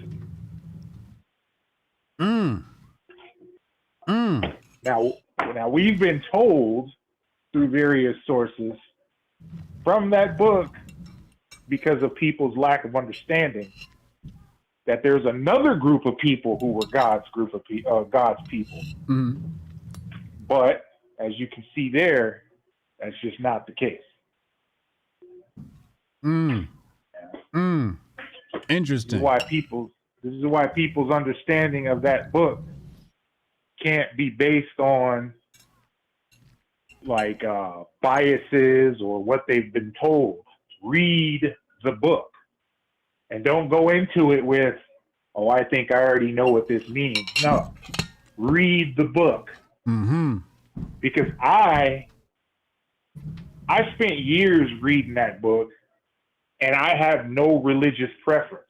So it was easy for me to do. I'm not a Muslim, I'm not a Christian, I'm not any of these things. I'm just a studier of those books. So it was very easy for me to go into with no preconceived notions. Just read the shit, see what it says. And when you do, you see a very different picture than what you're told it says. Interesting. Now, as far as... Oh, this a real Hotep brother. As far as this whole notion that blacks are like what, the do-rag, the weird nigga who you had on there? talking about, oh, we're not going. That nigga, listen. The one shilling for the one talking about the what's killing the black community. Right. Okay. You don't need to be your skin color, my skin color, or fucking Seal's skin color to be black. Okay. But black's only been around since the 60s. Some odd reason people think that this is the race. The race transcends black, or what is known as black. The race is far older than that.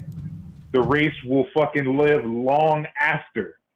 And just in the past 30 years, we've seen the extinction of black people. It's not a genetic one, and it's not a physical one. All right? It's the extinction of the fucking political idea, because that's all it is.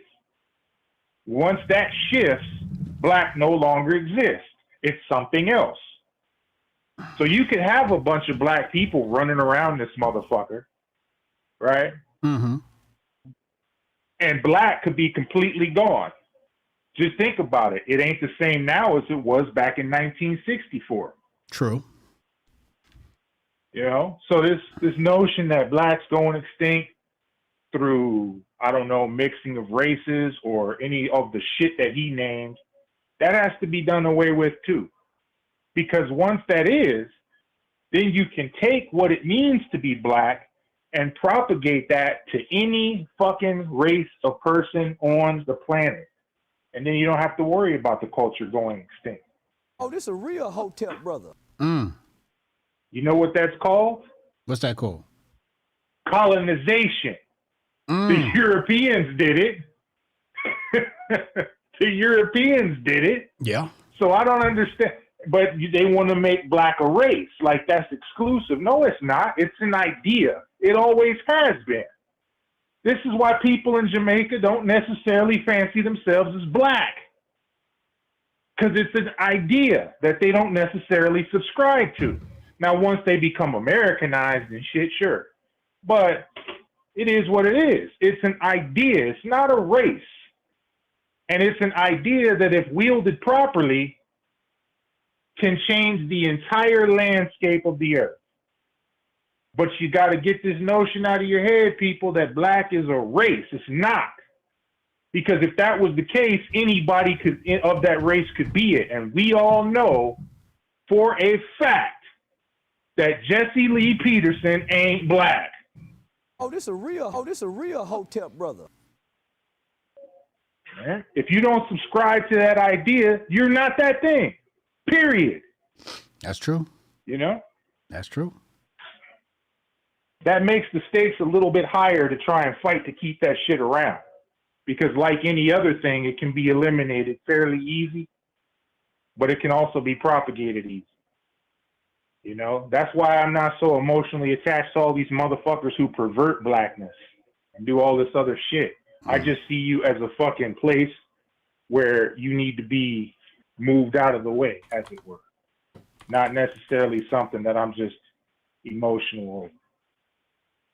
Now, this homophobic shit that dude was talking about in his take, oh, homophobia is killing the black community. Okay. I'm going to say, because they'll get into the weeds on some dumb shit and be like, well, they had these tribes doing X, Y, and Z 5,000 years ago. So we'll only just go back 500 years ago. Just 5. Okay. From 500 years ago up until 1960, maybe even 70, black folks were doing just fine. Black folks were doing just fine as far as existing as a culture. But just since the 70s up to today, so what are we talking? 40-something years, almost 50 years, right? Verge of extinction. You know why? Because we fucking traded in homophobia for homophilia, along with a number of other things, of course. But this whole 180 on our mindset is what has brought us to the brink of destruction today, and that has happened over the last 40 to 50 years. Oh, this a real Hotep brother. All those years before that, we were never in threat of an existential crisis. It's only the last 40 or 50 that has brought not just us, but every other motherfucker on this planet to that point. So it's no coincidence that within that span of time, homophilia and all sorts of other weird-ass shit has taken root in various societies around the fucking planet. Right? If you look at the end of Rome, you look at the end of Greece, same shit. So history is on our side, you weird motherfucker. Oh, this a real Hotep brother. Right? And as far as niggas at the Essence, what is it, festival? Essence Festival? How much did they get? Like, what do you have to give niggas to be this shot the fuck out? You don't have to pay them any money. You don't have to pay them any money. What they figured out is all you got to do is acknowledge their plight and tell them you are somebody. That's how low the price is. That's all these motherfuckers are ever looking for. You hear these spaces, you hear all these goddamn think pieces and shit. All they're ever looking for is just acknowledge us and our plight. And that's what they do. They say, okay, sorry, your plight is real, and here these niggas come. No money involved, none of that. No substance of any kind. Just, sorry, we acknowledge your plight, and here these motherfuckers come in droves. They want to be seen, as they say. Man, you got that knucklehead bitch who was talking about, I hope that my parents love me as much as Biden loves his son, caping harder for Biden than anybody else in the party right now. The whole party, including her punk-ass donors, are like, get this nigga up out of here, and here this bitch is, dick all in her mouth. Shit is ridiculous. I see one black woman say Biden was over-prepared, and that's why he failed in the debate. Yeah, that's the one. That's the one you're talking about? Crockett bitch. Yeah, that's the one. That's the one who called Marjorie Taylor Greene what she called her, right? And when she did, because it was a white lady, here come all these motherfucking niggas talking about, yeah, girl, yeah, do the thing.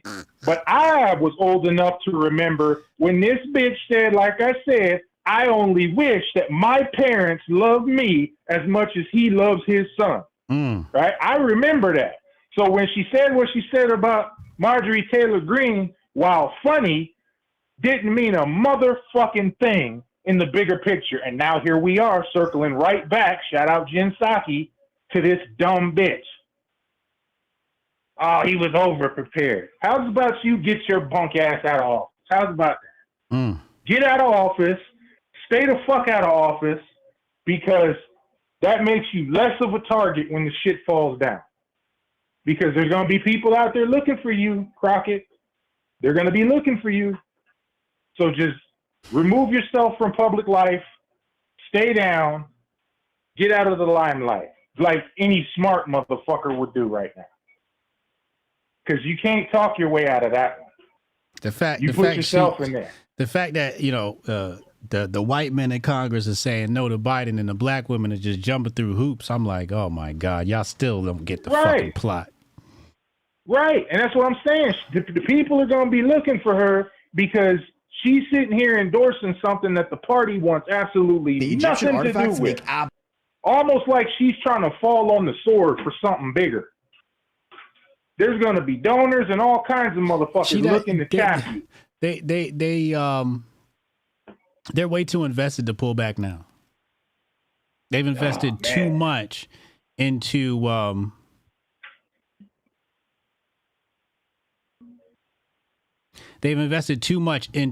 the party, and They don't want to. A lot of it is ego. They don't want to talk about, something that would prove them. Say, oh, you were wrong about this, right?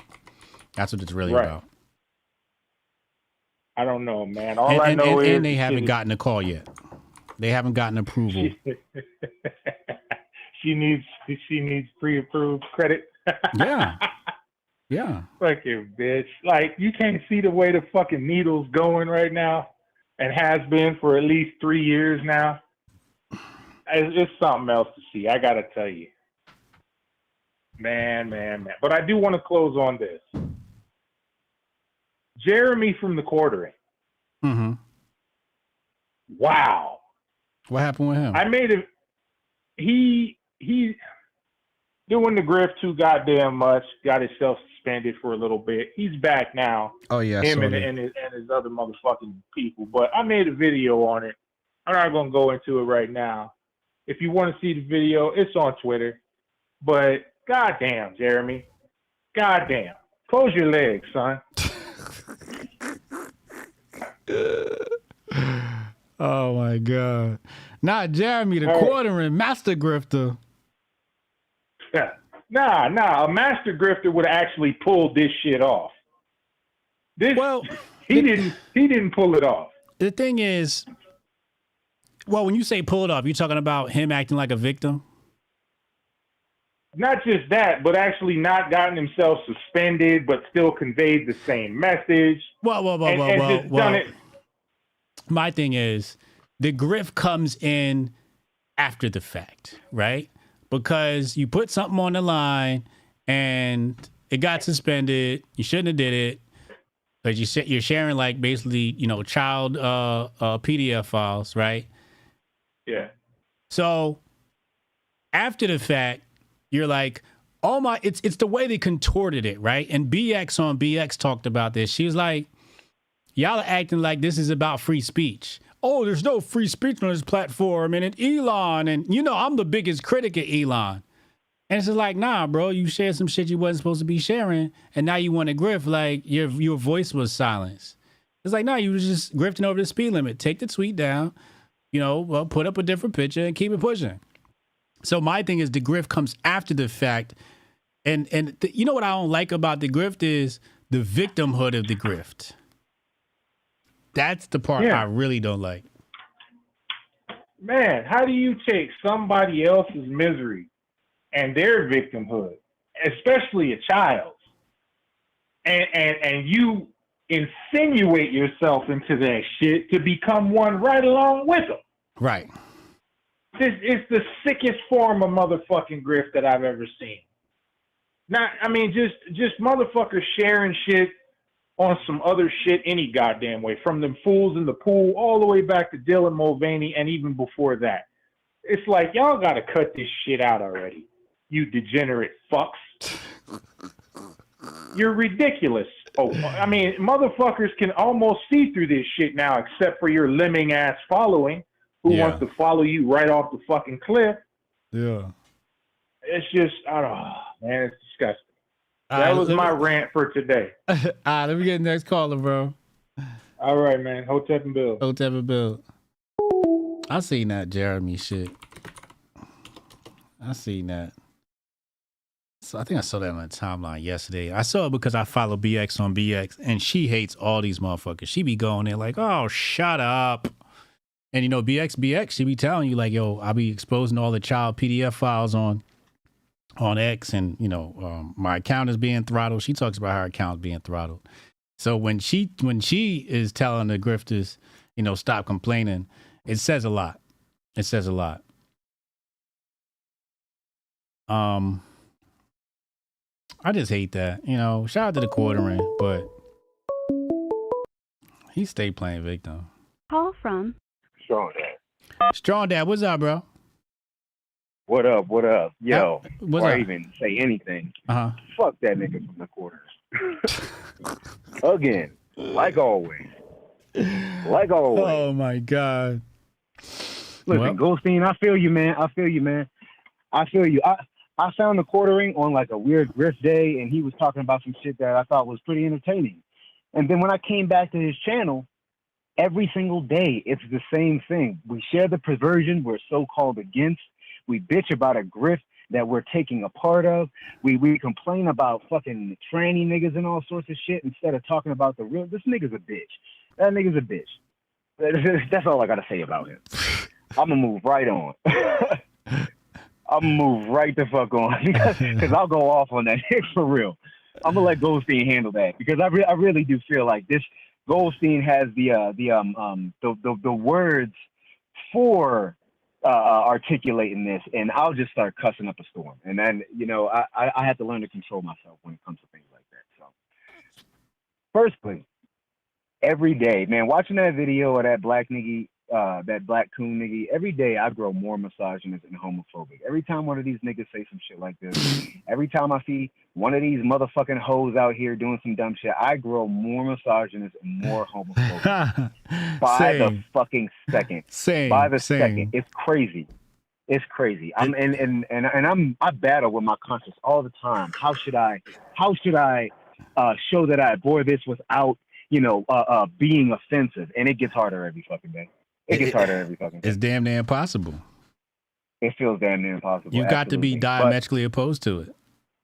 You have to be. At this point, there is no blurring the line. There is no, you know, neutral idea of this. Either you are completely against it or you're not. Everything that they are against is antithetical to being a real nigga. And I just cannot stand for it, man. I cannot stand for it. But I wanted to say a few things. So, firstly, what Goldstein was talking about with the verse, I forgot the verse. The actual Isaiah 19:25. 23. Yeah. So I've known this for a while, which is why I'm always like, you know, these niggas stole off the walls of my eye. You know, they stole off the walls of Kemet, because this is the shit that, like, whenever these Israelite niggas, you know, get to arguing and shit like that, I'm like, this is the one thing y'all don't get. You're not the chosen people, my nigga. You're not. And it gets on my nerves. But also, this is why following the laws of Ma'at are undefeated. It's favored by God. If you follow the laws of Ma'at, you are following the path, the absolute path. And bless Goldstein for bringing that, you know what I'm saying, to the chat and anybody who's never heard it, because that's certified fucking facts.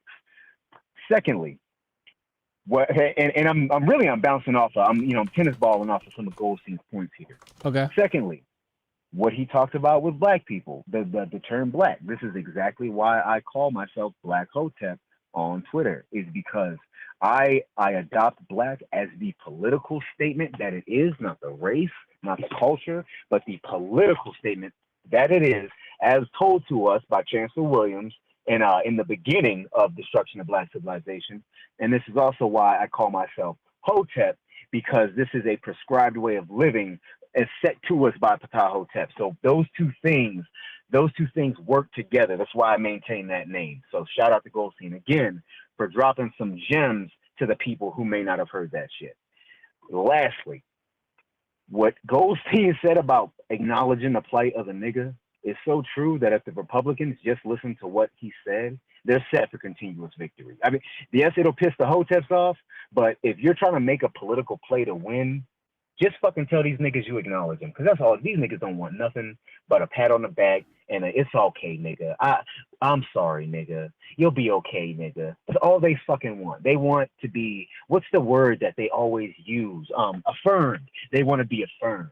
They want their victimization to be affirmed. They want all of that shit, all that shit that they were taught in their fucking schools and in their HBCUs. They want the white man to affirm that shit. They don't want niggas to do it. They want the white man who they perceive in power to affirm that shit so that they can go back to bed. And that's all they fucking want. So Republicans, if you're listening, if you really want to win all the time, just fucking placate these niggas. Just give these niggas a lollipop and send them on their way, and they'll be just fine. I'm telling you. It's so easy. It's so easy. It's easy. And Republicans, you know, they don't even try. I'm like, you know how easy it is to get the black vote? So all you gotta do is acknowledge the motherfuckers. This is why I know they don't like niggas, because you can't not see. That's like a traffic light always being green. The only nigga that's stopping is the nigga that doesn't want to drive. Like they don't like us. You know what I'm saying? Which is like I prefer that. I prefer, you know, being incarcerated and shit, I like a motherfucker who's real as fuck. Tell me you don't like me. Show me that motherfucking I hate niggas tattoo on your chest. I like that because I know where I stand with you at every point in time. That's why Garvey was able to fucking meet David Duke and all them niggas, because he was like, these motherfuckers don't like me and I don't like them. And they're so real that there's not going to be any lies between us. It's going to be strictly truth. This is what I want. This is what you want. Period. And that's how it fucking should be, because that's the only way we're going to breed tough niggas. King anyway. to king. We need king to king, you know leader to leader, Period. man to man. Period. The enemies met on the battlefield.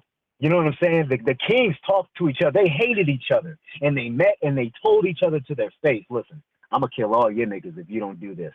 And the other niggas said the same thing. And we too scared to do that because we got all these bitches in charge. Like I said, man, I'm growing more misogynist every day. Bring the fucking stones out. Sharia law is in full swing, man. I'm fucking pissed about this shit. But I'm going to let y'all go, and I'm going to just keep listening. Hotep and Bill. Hotep and Bill. We're going to get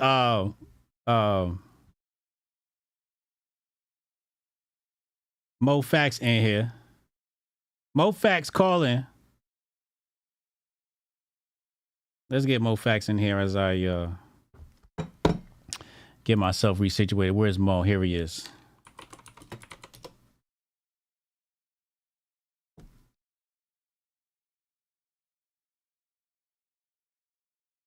Let's talk to Mo Facts. Let's talk to Mo Facts.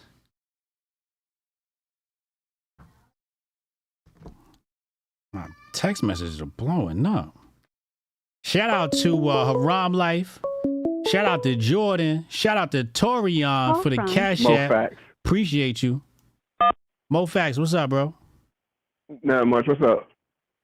Not much. What's hanging in there? What you got for us today? Bruh, I got to talk about this Joe Biden thing because nobody knows what's going on. Okay. The reason why black women are taking the position they're taking is because they don't want to seem like they got their knives out for Joe Biden. They have to take this tack. You understand what I'm saying?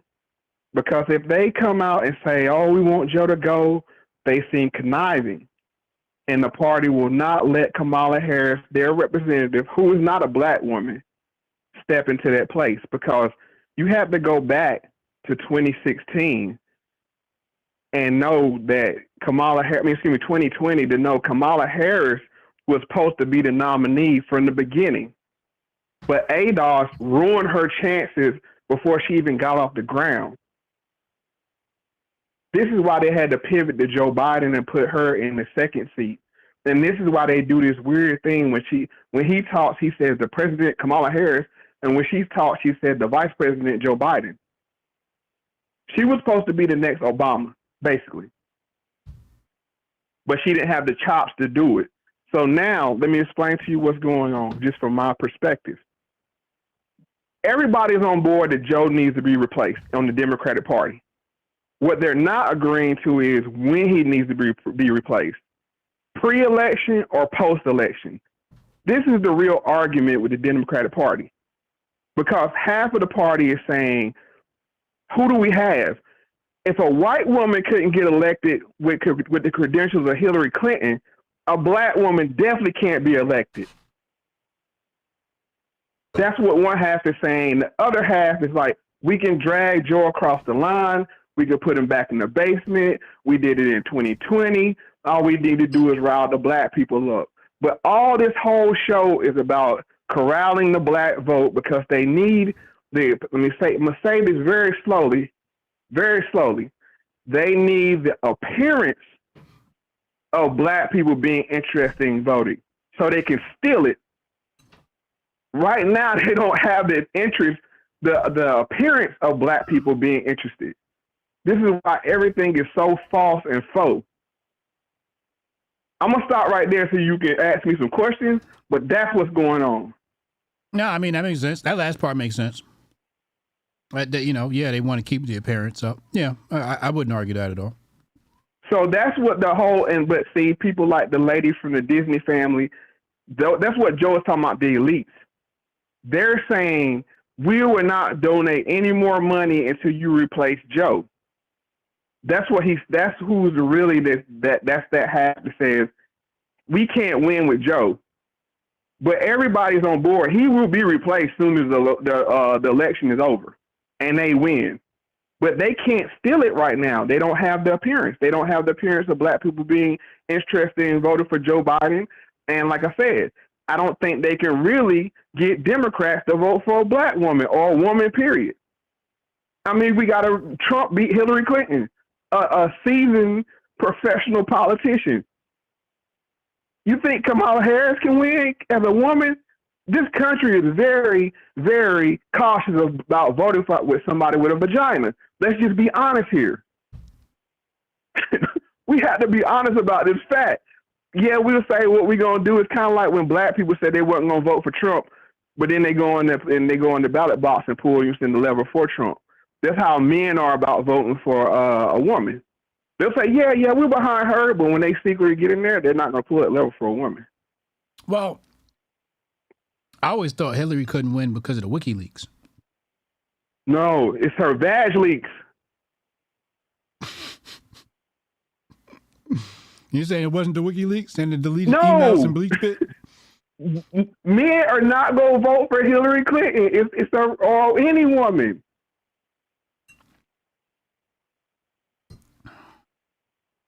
I'm telling you, you can take, people can believe me or not believe me or whatever, but this country is very cautious about having a woman leader. I mean, I'm not going to argue that. What CEO, think about it, all the major companies, what company has put a CEO long term that's been a woman? They put them in representatives, huh? It doesn't work. Exactly. So why were you going to put that woman in the biggest biggest corporation on the face of the earth? Right. Especially a brown woman at that. So let's come back. You said, what was the reason why black women, like Crockett, got a cape for Joe? Because they have to play it cool.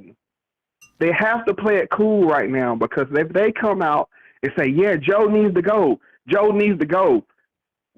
If that sticks and Joe sticks around, then you're going to have half the black voting population turned off on Joe, because he's the one keeping her from being president. So all of this is about consolidating the black voting bloc. Do not split the herd, because they got to have their interest that everybody, just like George Floyd did this in 2020, gave the appearance, and Black Lives Matter gave the appearance that black people wanted Trump out. We all know they stole the election, but if you have the appearance and you can spin it in the media, then nobody will really question it. I don't think they stole the election. Bruh. Okay. If they didn't steal it, it would have been solved that night. And I'm gonna leave it at that. I ain't gonna argue with you on that one. If they didn't steal it, it would have been solved that night, just like every other election. We went almost a month. So I'll just leave it at that, but I'm going to spin this off to one more thing before I get off here, because I want to hold it up too long. Because this is related. People say, why, like they're doing the do-rag, why do these black elites or these black collegians or boule, as I like to call them, why do they take this tack? Because when you go into systems of higher learning as a black person, it's like going to jail. You have to side up with a gang. So their gang is the intersectionality gang. Yeah. So whatever gang, whatever your gang is banging, pause, you have to bang the same set. That's all it is to it. Even if you disagree with it, if it's Marxism, cool. If it's trans, LGBT, cool. Because what the black people bring to it is the victimhood. That's their value.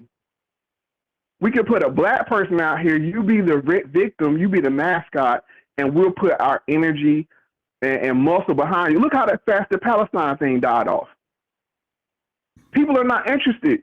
But when black people start suffering, the whole world takes a look. Wait, what do you mean it died off? Died off how? In the media. Oh. They couldn't even make the whole summer. Yeah. BLM took the whole summer, rolled that thing all the way out from Memorial Day when George Floyd died all the way to Election Day. So why is they the media, were able to ride that wave. Why is the media blacking out the Palestinian protests? Because they it's still no out interest. there. It's a niche topic. You're saying there's no interest from the black community. No, there's no interest in it. Period. It's I mean, this thing been going on for how long? It spikes up, but then it dies down, just like gay rights or whatever. It spikes up. This black victimization is front and center, because race leads. Whenever it's like who's our ex. If you say something racial, it trends. So this is why the intersectionality crowd needs the black people, and the black people need them for validation, because if you're on a college campus and you don't have a gang, it's a very lonely experience. And the only thing I can equate that to, when you watch the movie Higher Learning, when Remy was floating around and he didn't have a group, that's how it is being a black person if you're not down with a set on a college campus. It's a very lonely experience. And they bring these people in, they're lonely, they want friends, and they say, the same way they did with Remy, come on, be with us.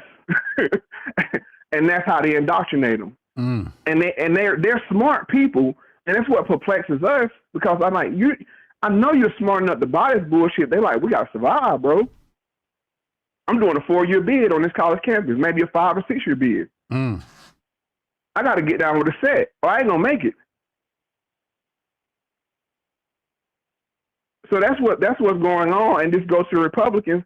If you think the Republicans, not you, the proverbial you, if you think the Republicans want the black vote, you're crazy.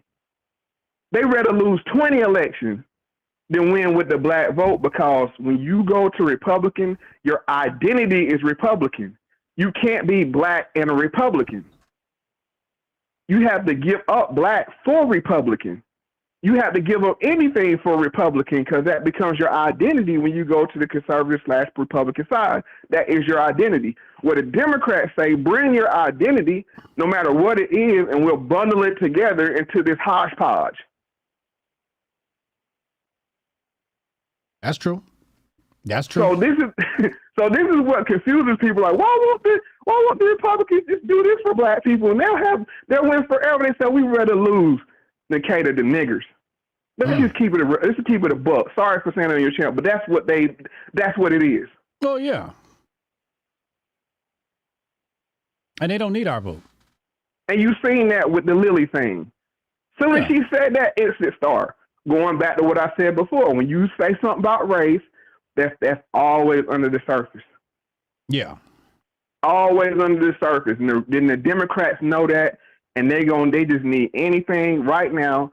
They need to ride this Joe Biden thing out, ride it until the very end. Then they put Kamala in. You have a surge right before the election of this pro-black. Ooh, we're gonna have a black woman, and then that's the rub in the white woman's face and say, we did something you couldn't do.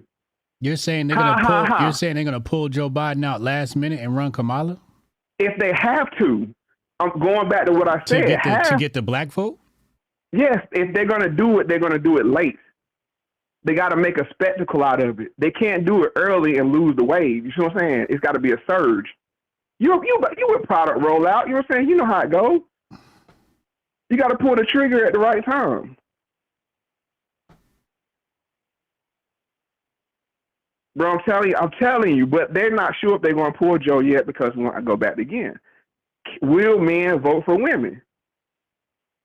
But they don't have to get Kamala. They could just pick somebody else.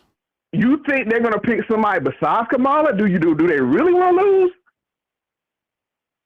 So you saying Kamala has the bitch fit the black woman will throw, because they know if they lose, go back. I know I'm being long-winded, but I have to explain this. Let's say it's Gavin versus Kamala.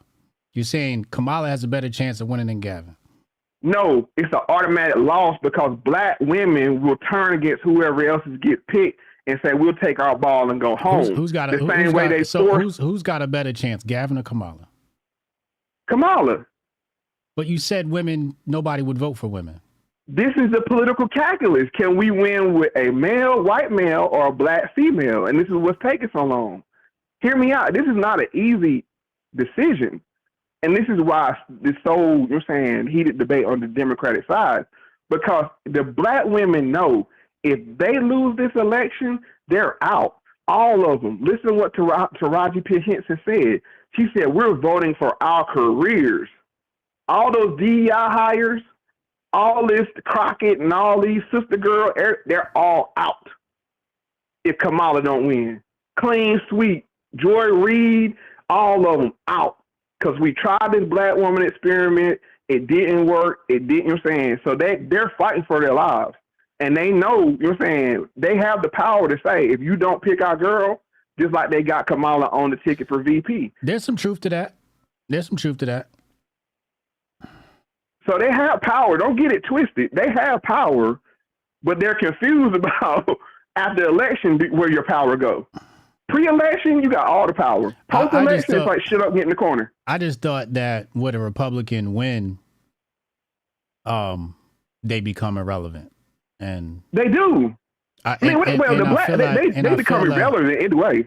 I feel like they're being handed a script too.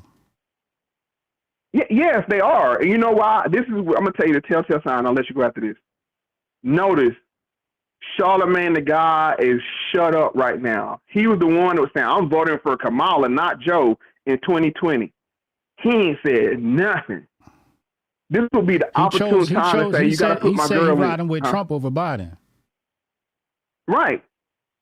That's to say that I want my girl in. He's been a Kamala Harris plant from the beginning. From the beginning. Everybody think he's a Trump plant. No, he's a Kamala Harris plant.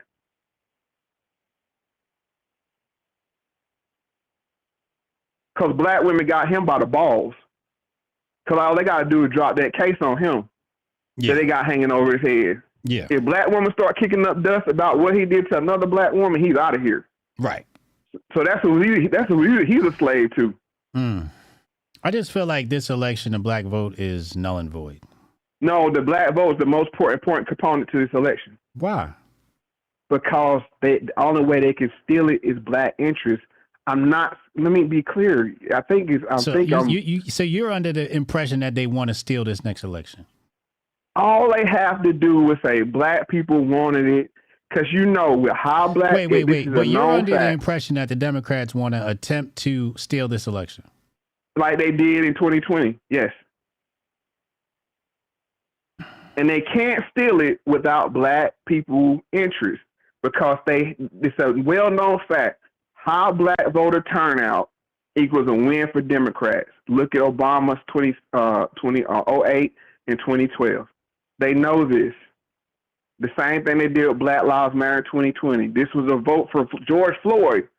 People stood up. This was Black Lives Matter. They remember they kissed all the black butt. Oh, black women took us over the edge. You know what I'm saying? Black women took us over. Yeah, but I thought that program was over. No, the Democrats can't win without the black vote. They cannot win without the black vote. And this is what's sad about it. Black people have this much power, but they're so hypnotized and victimized and beaten down that they will not even pick up the gun to use it. That's the sad part about it. This is why I'm pro reparations. It's not about the reparation. It is, but it's not. Because if we all could get on board and say, we're not voting unless we get X, Y, Z, like the Hispanics do with the amnesty and open borders, you see they got it. If we got on board like that, then we could wield power. But the fact that they can tell us, wait till after the election, and we still show interest, once again, I'm not talking about actually voting. To me, it sounds like the Democrats are throwing this election. No.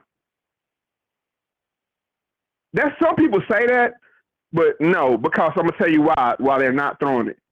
Those 3 seats for the Supreme Court, they can't throw it.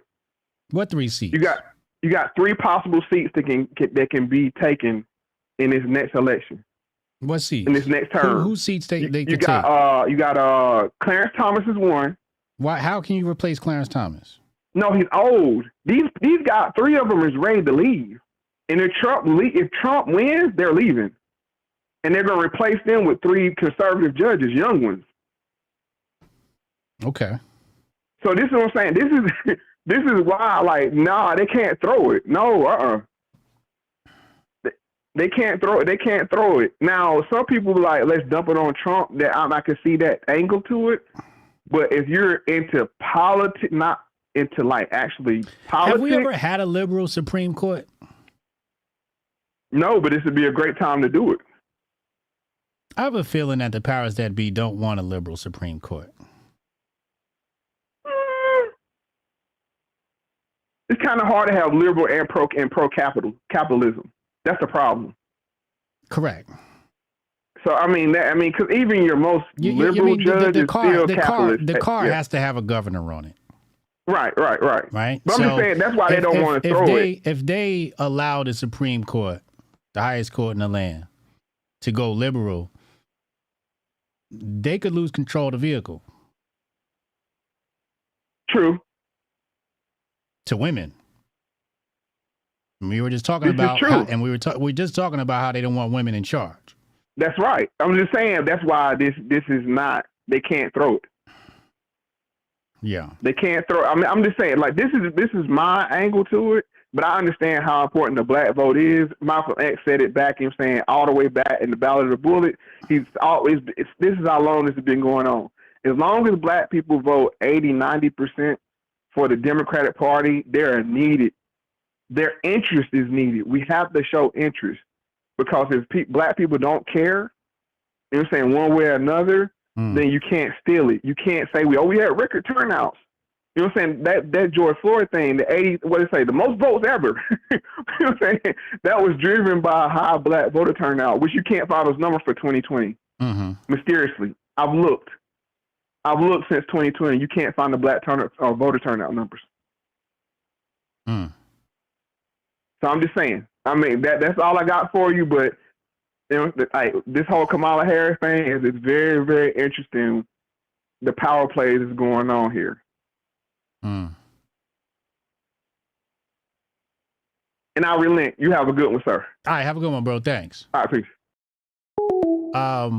HJ, look up the Warren Court, most liberal Supreme Court until 69. Well, liberal pre-69 is conservative. Let's just call a spade, right? You can't really compare the liberals, the classical liberals then to now, right? I'm really talking about like in the modern period, right? It looks like the Democrats are throwing this election.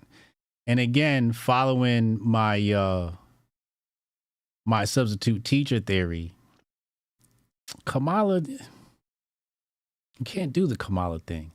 I also don't think this is about the black vote.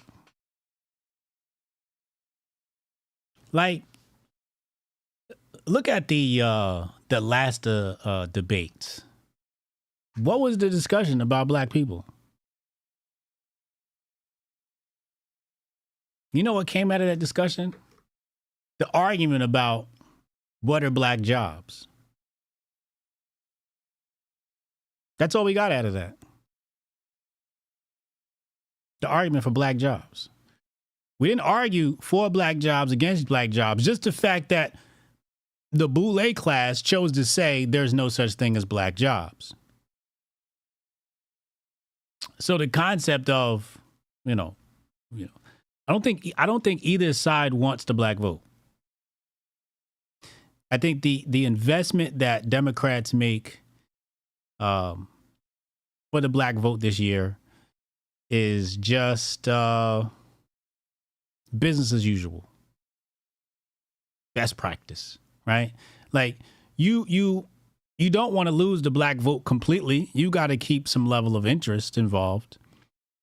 But I don't see the Democrats. I don't even see it in Biden's rhetoric. I don't see it in the media. Like when Biden won, black people was kicked out the car. Y'all know the meme. After Democrats get elected, they kick black people out. You saw all of the black media personalities lose their jobs. You saw black media fold.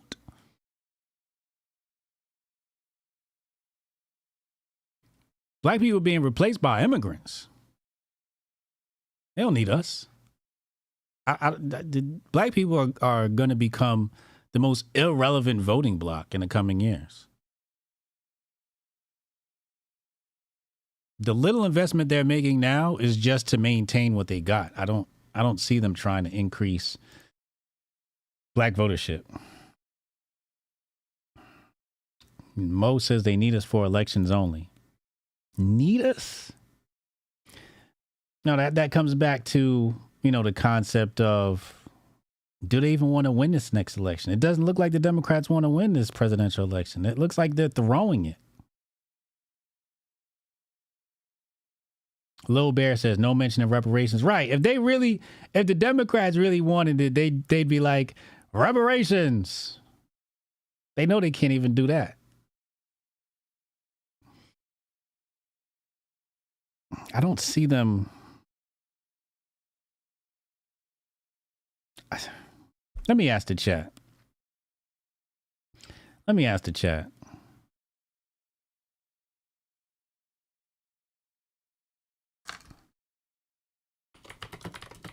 Maybe I'm crazy.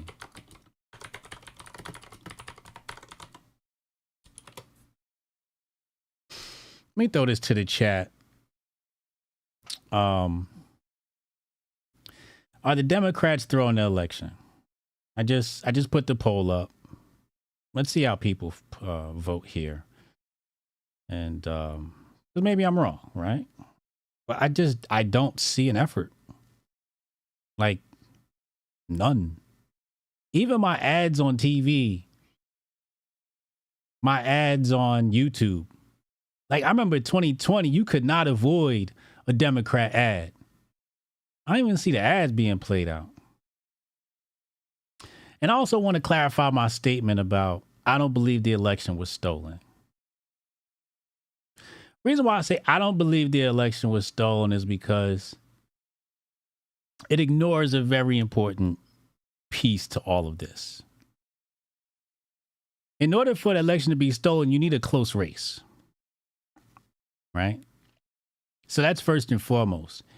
And everybody keeps confusing Sam Bankman-Fried, or I should say omitting Sam Bankman-Fried. Sam Bankman-Fried, FTX, Linda Bankman-Fried, and the statistical model, right? Do I got to show y'all that again?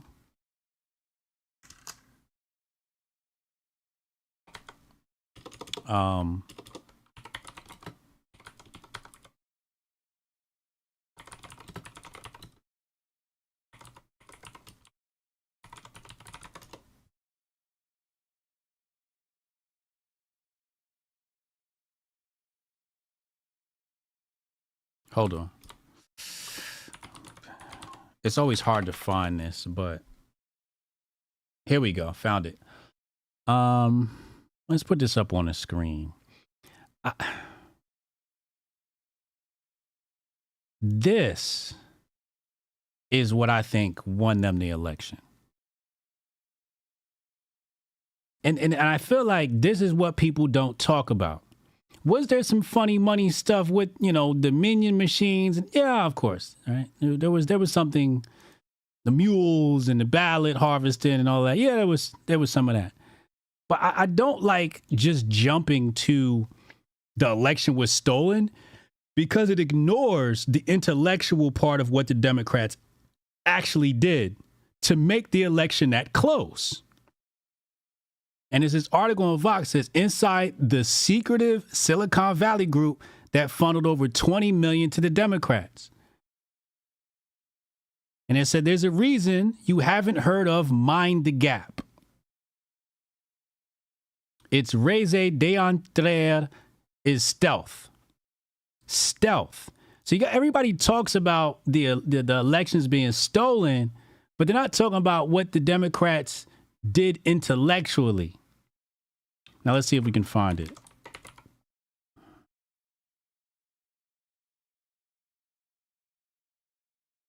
Here it is right here. It says right here, the group's success is due in large part, and many of you seen this before. Y'all see me show this before. The group's success is due in large part to how it speaks the language of Silicon Valley. Donors and operatives say in 2018, Mind the Gap pitched donors on a statistical model right here that tried to assess the precise impact of each additional dollar on the chance that Democrats would win the House of Representatives, as opposed to funding the easiest seats to flip. It's an approach one donor called the money ball of politics. Okay? That supposed secret sauce has ushered in more than $20 million in new political spending from tech leaders and others who are grappling with how best to use their wealth. Now let's go to what they did. Hold on a second.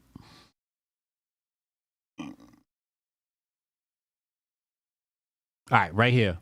It says a core strategy of Mind and Gap has been to hide which candidates and groups it is backing until it's too late, so to speak. Republicans closely watch Democratic donors to see which congressional races they are financing so they can mobilize their donors to restore raising parity in a particular congressional district. So Mind and Gap's game plan has been to escape a bidding war by having its donors begin shoveling money behind Democrats only in the fall of an election season, sometimes all on the same day, before Republicans have a chance to notice that they are soon to be outspent by Democrats, and then try to catch up. So that's why I don't like playing the whole, it was stolen type situation. I'm like, it was some of that. It was some funny money stuff, but Republicans got outsmarted. And that's what I think is the true key. Republicans lost that election. Again, if we were to choose Mo's theory of how people need the black vote, all Republicans had to do was get their black outreach right. Imagine if black outreach was handled by Sonny Johnson, Hotep Jesus, and Pastor Darrell Scott. Imagine if they gave us $20 million to get the black vote. You think it would have been any question as to, and that's what I'm saying, like, Mofax is right where he said, without, when you use the black vote, it gives the concept and idea to cover up the cheating, right? So the cheating is after the fact, right? And that's why I don't like to jump to, the election was stolen. I think the election, the Republicans got outsmarted. That's what I like to say. And every political person to tell you that there's cheating in every election. They all tell you that. And it's always been like that. So there is some buffer. There is some shrinkage to account for there. But if the black outreach from the Republicans was different, the Democrats wouldn't have been able to steal the election because everybody would have been like, hold the fuck up. Wait. You'd have had black people questioning, and then J6 would have been a hodgepodge or a melting pot of races. Like, nah, nigga, we had chose Trump. So that's why I say, I'm like, yeah, there was some funny money shit, the mules and all of that. And, but, all right, Michael, I got to just put you in timeout, bro, because you're annoying. You just sit down, bro. We're not black. We're not black. Yo, we know. We done seen all the Morris lectures and, we're not black is an idea. Okay, we fucking get it. You're stuck on a program for like 20 years ago, bro. Sit down in the corner. Be quiet. You're annoying. Oh, we not black. We're not even talking about that right now. Like, go somewhere else and tell people that they're not black. We don't care. We already learned that lesson. Mofax said the Republicans don't want the black vote. I know, Mo. I know.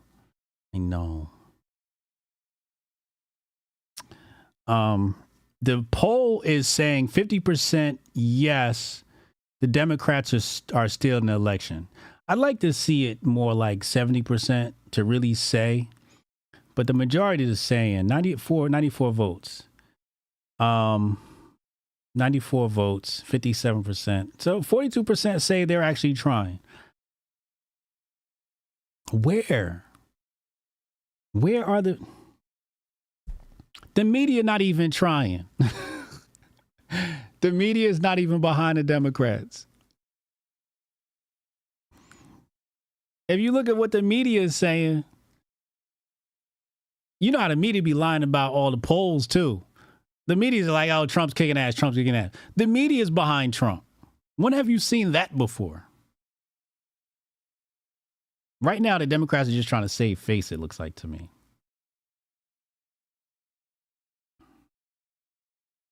Protocol said, yeah, we're way past that. We just use black for relatability. Yeah, we're just using it so people know what we're talking about.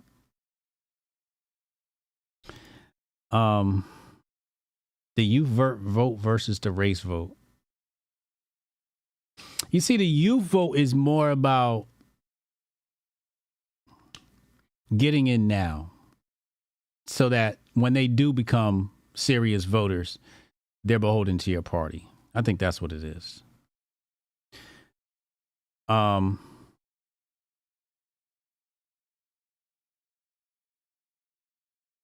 Hold on, let me get caught up on the supers here.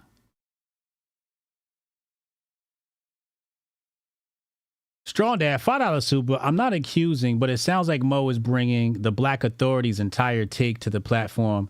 That take was on his stream last night. You still in takes, Mo? Mo out here still in takes? Francisco Sanchez. In 2019, Republicans in the Pennsylvania legislature helped pass a bill that allowed for mail-in ballots. After the 2020 election, that state Supreme Court overruled the bill. It was unconstitutional. Oh, shit.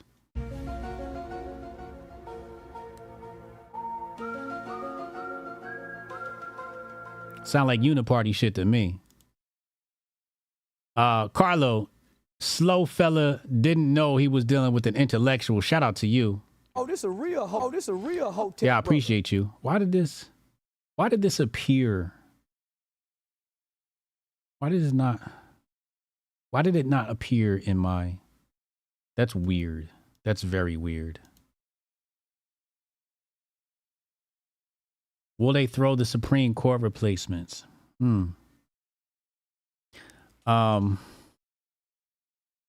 is a ritual. Yeah. They turned the comments on for Biden's ABC interview. It's over. Did they? I'm telling you, all the signs say they are throwing the election. And the only people that didn't get the update are the black female boule because they got to save face. Because they are the most invested. They are the most invested.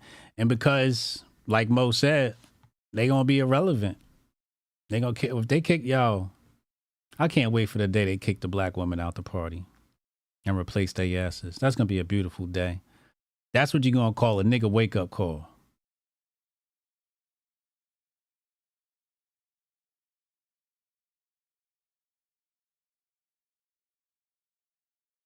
I hear in Russia they give voters free vodka and caviar to get numbers so it looks legitimate. Is that true?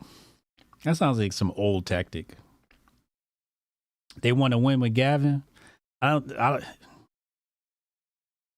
Bro, they throwing this election. We are going hard right. It's time for the balance of power. Because what they got planned, again, coming back to what Alex Jones said, they have some financial plans for our country. They have to do, you got to remember, at the top of the pyramid is the bankers. The top of the pyramid. And the bankers are neither right nor left. They're with the Green Party. Money green. And the bankers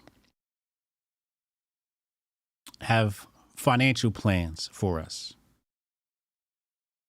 We're going to see the great bank consolidation. And you can't pull that off with the left. But you can pull it off with the right. You can blame it on Trump. They blame the pandemic on Trump. And they're going to try and label Trump as the worst president ever. So they hit us with the pandemic. Then they're going to hit us with the great banking consolidation. And then usher in the digital dollar. Hotep, you're a genius. HotepJesus.com. This ain't got nothing to do with politics. Politics is just a means to an end.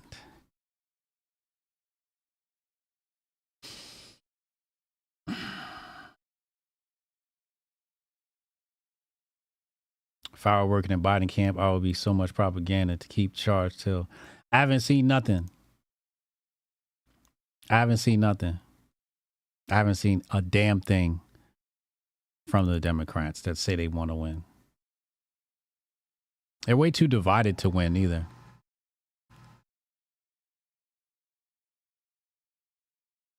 I'm sorry, I'm looking at meme plays right now. Did I miss this one? I got scared and didn't hop in on that one. It did well, though. Never FOMO. That's another key to trading. Never FOMO. Fear of missing out. Anyway, I'm out of here, man. Thank you for helping us reach our goal. We blew the goal out of the water today. Thank you. I appreciate y'all.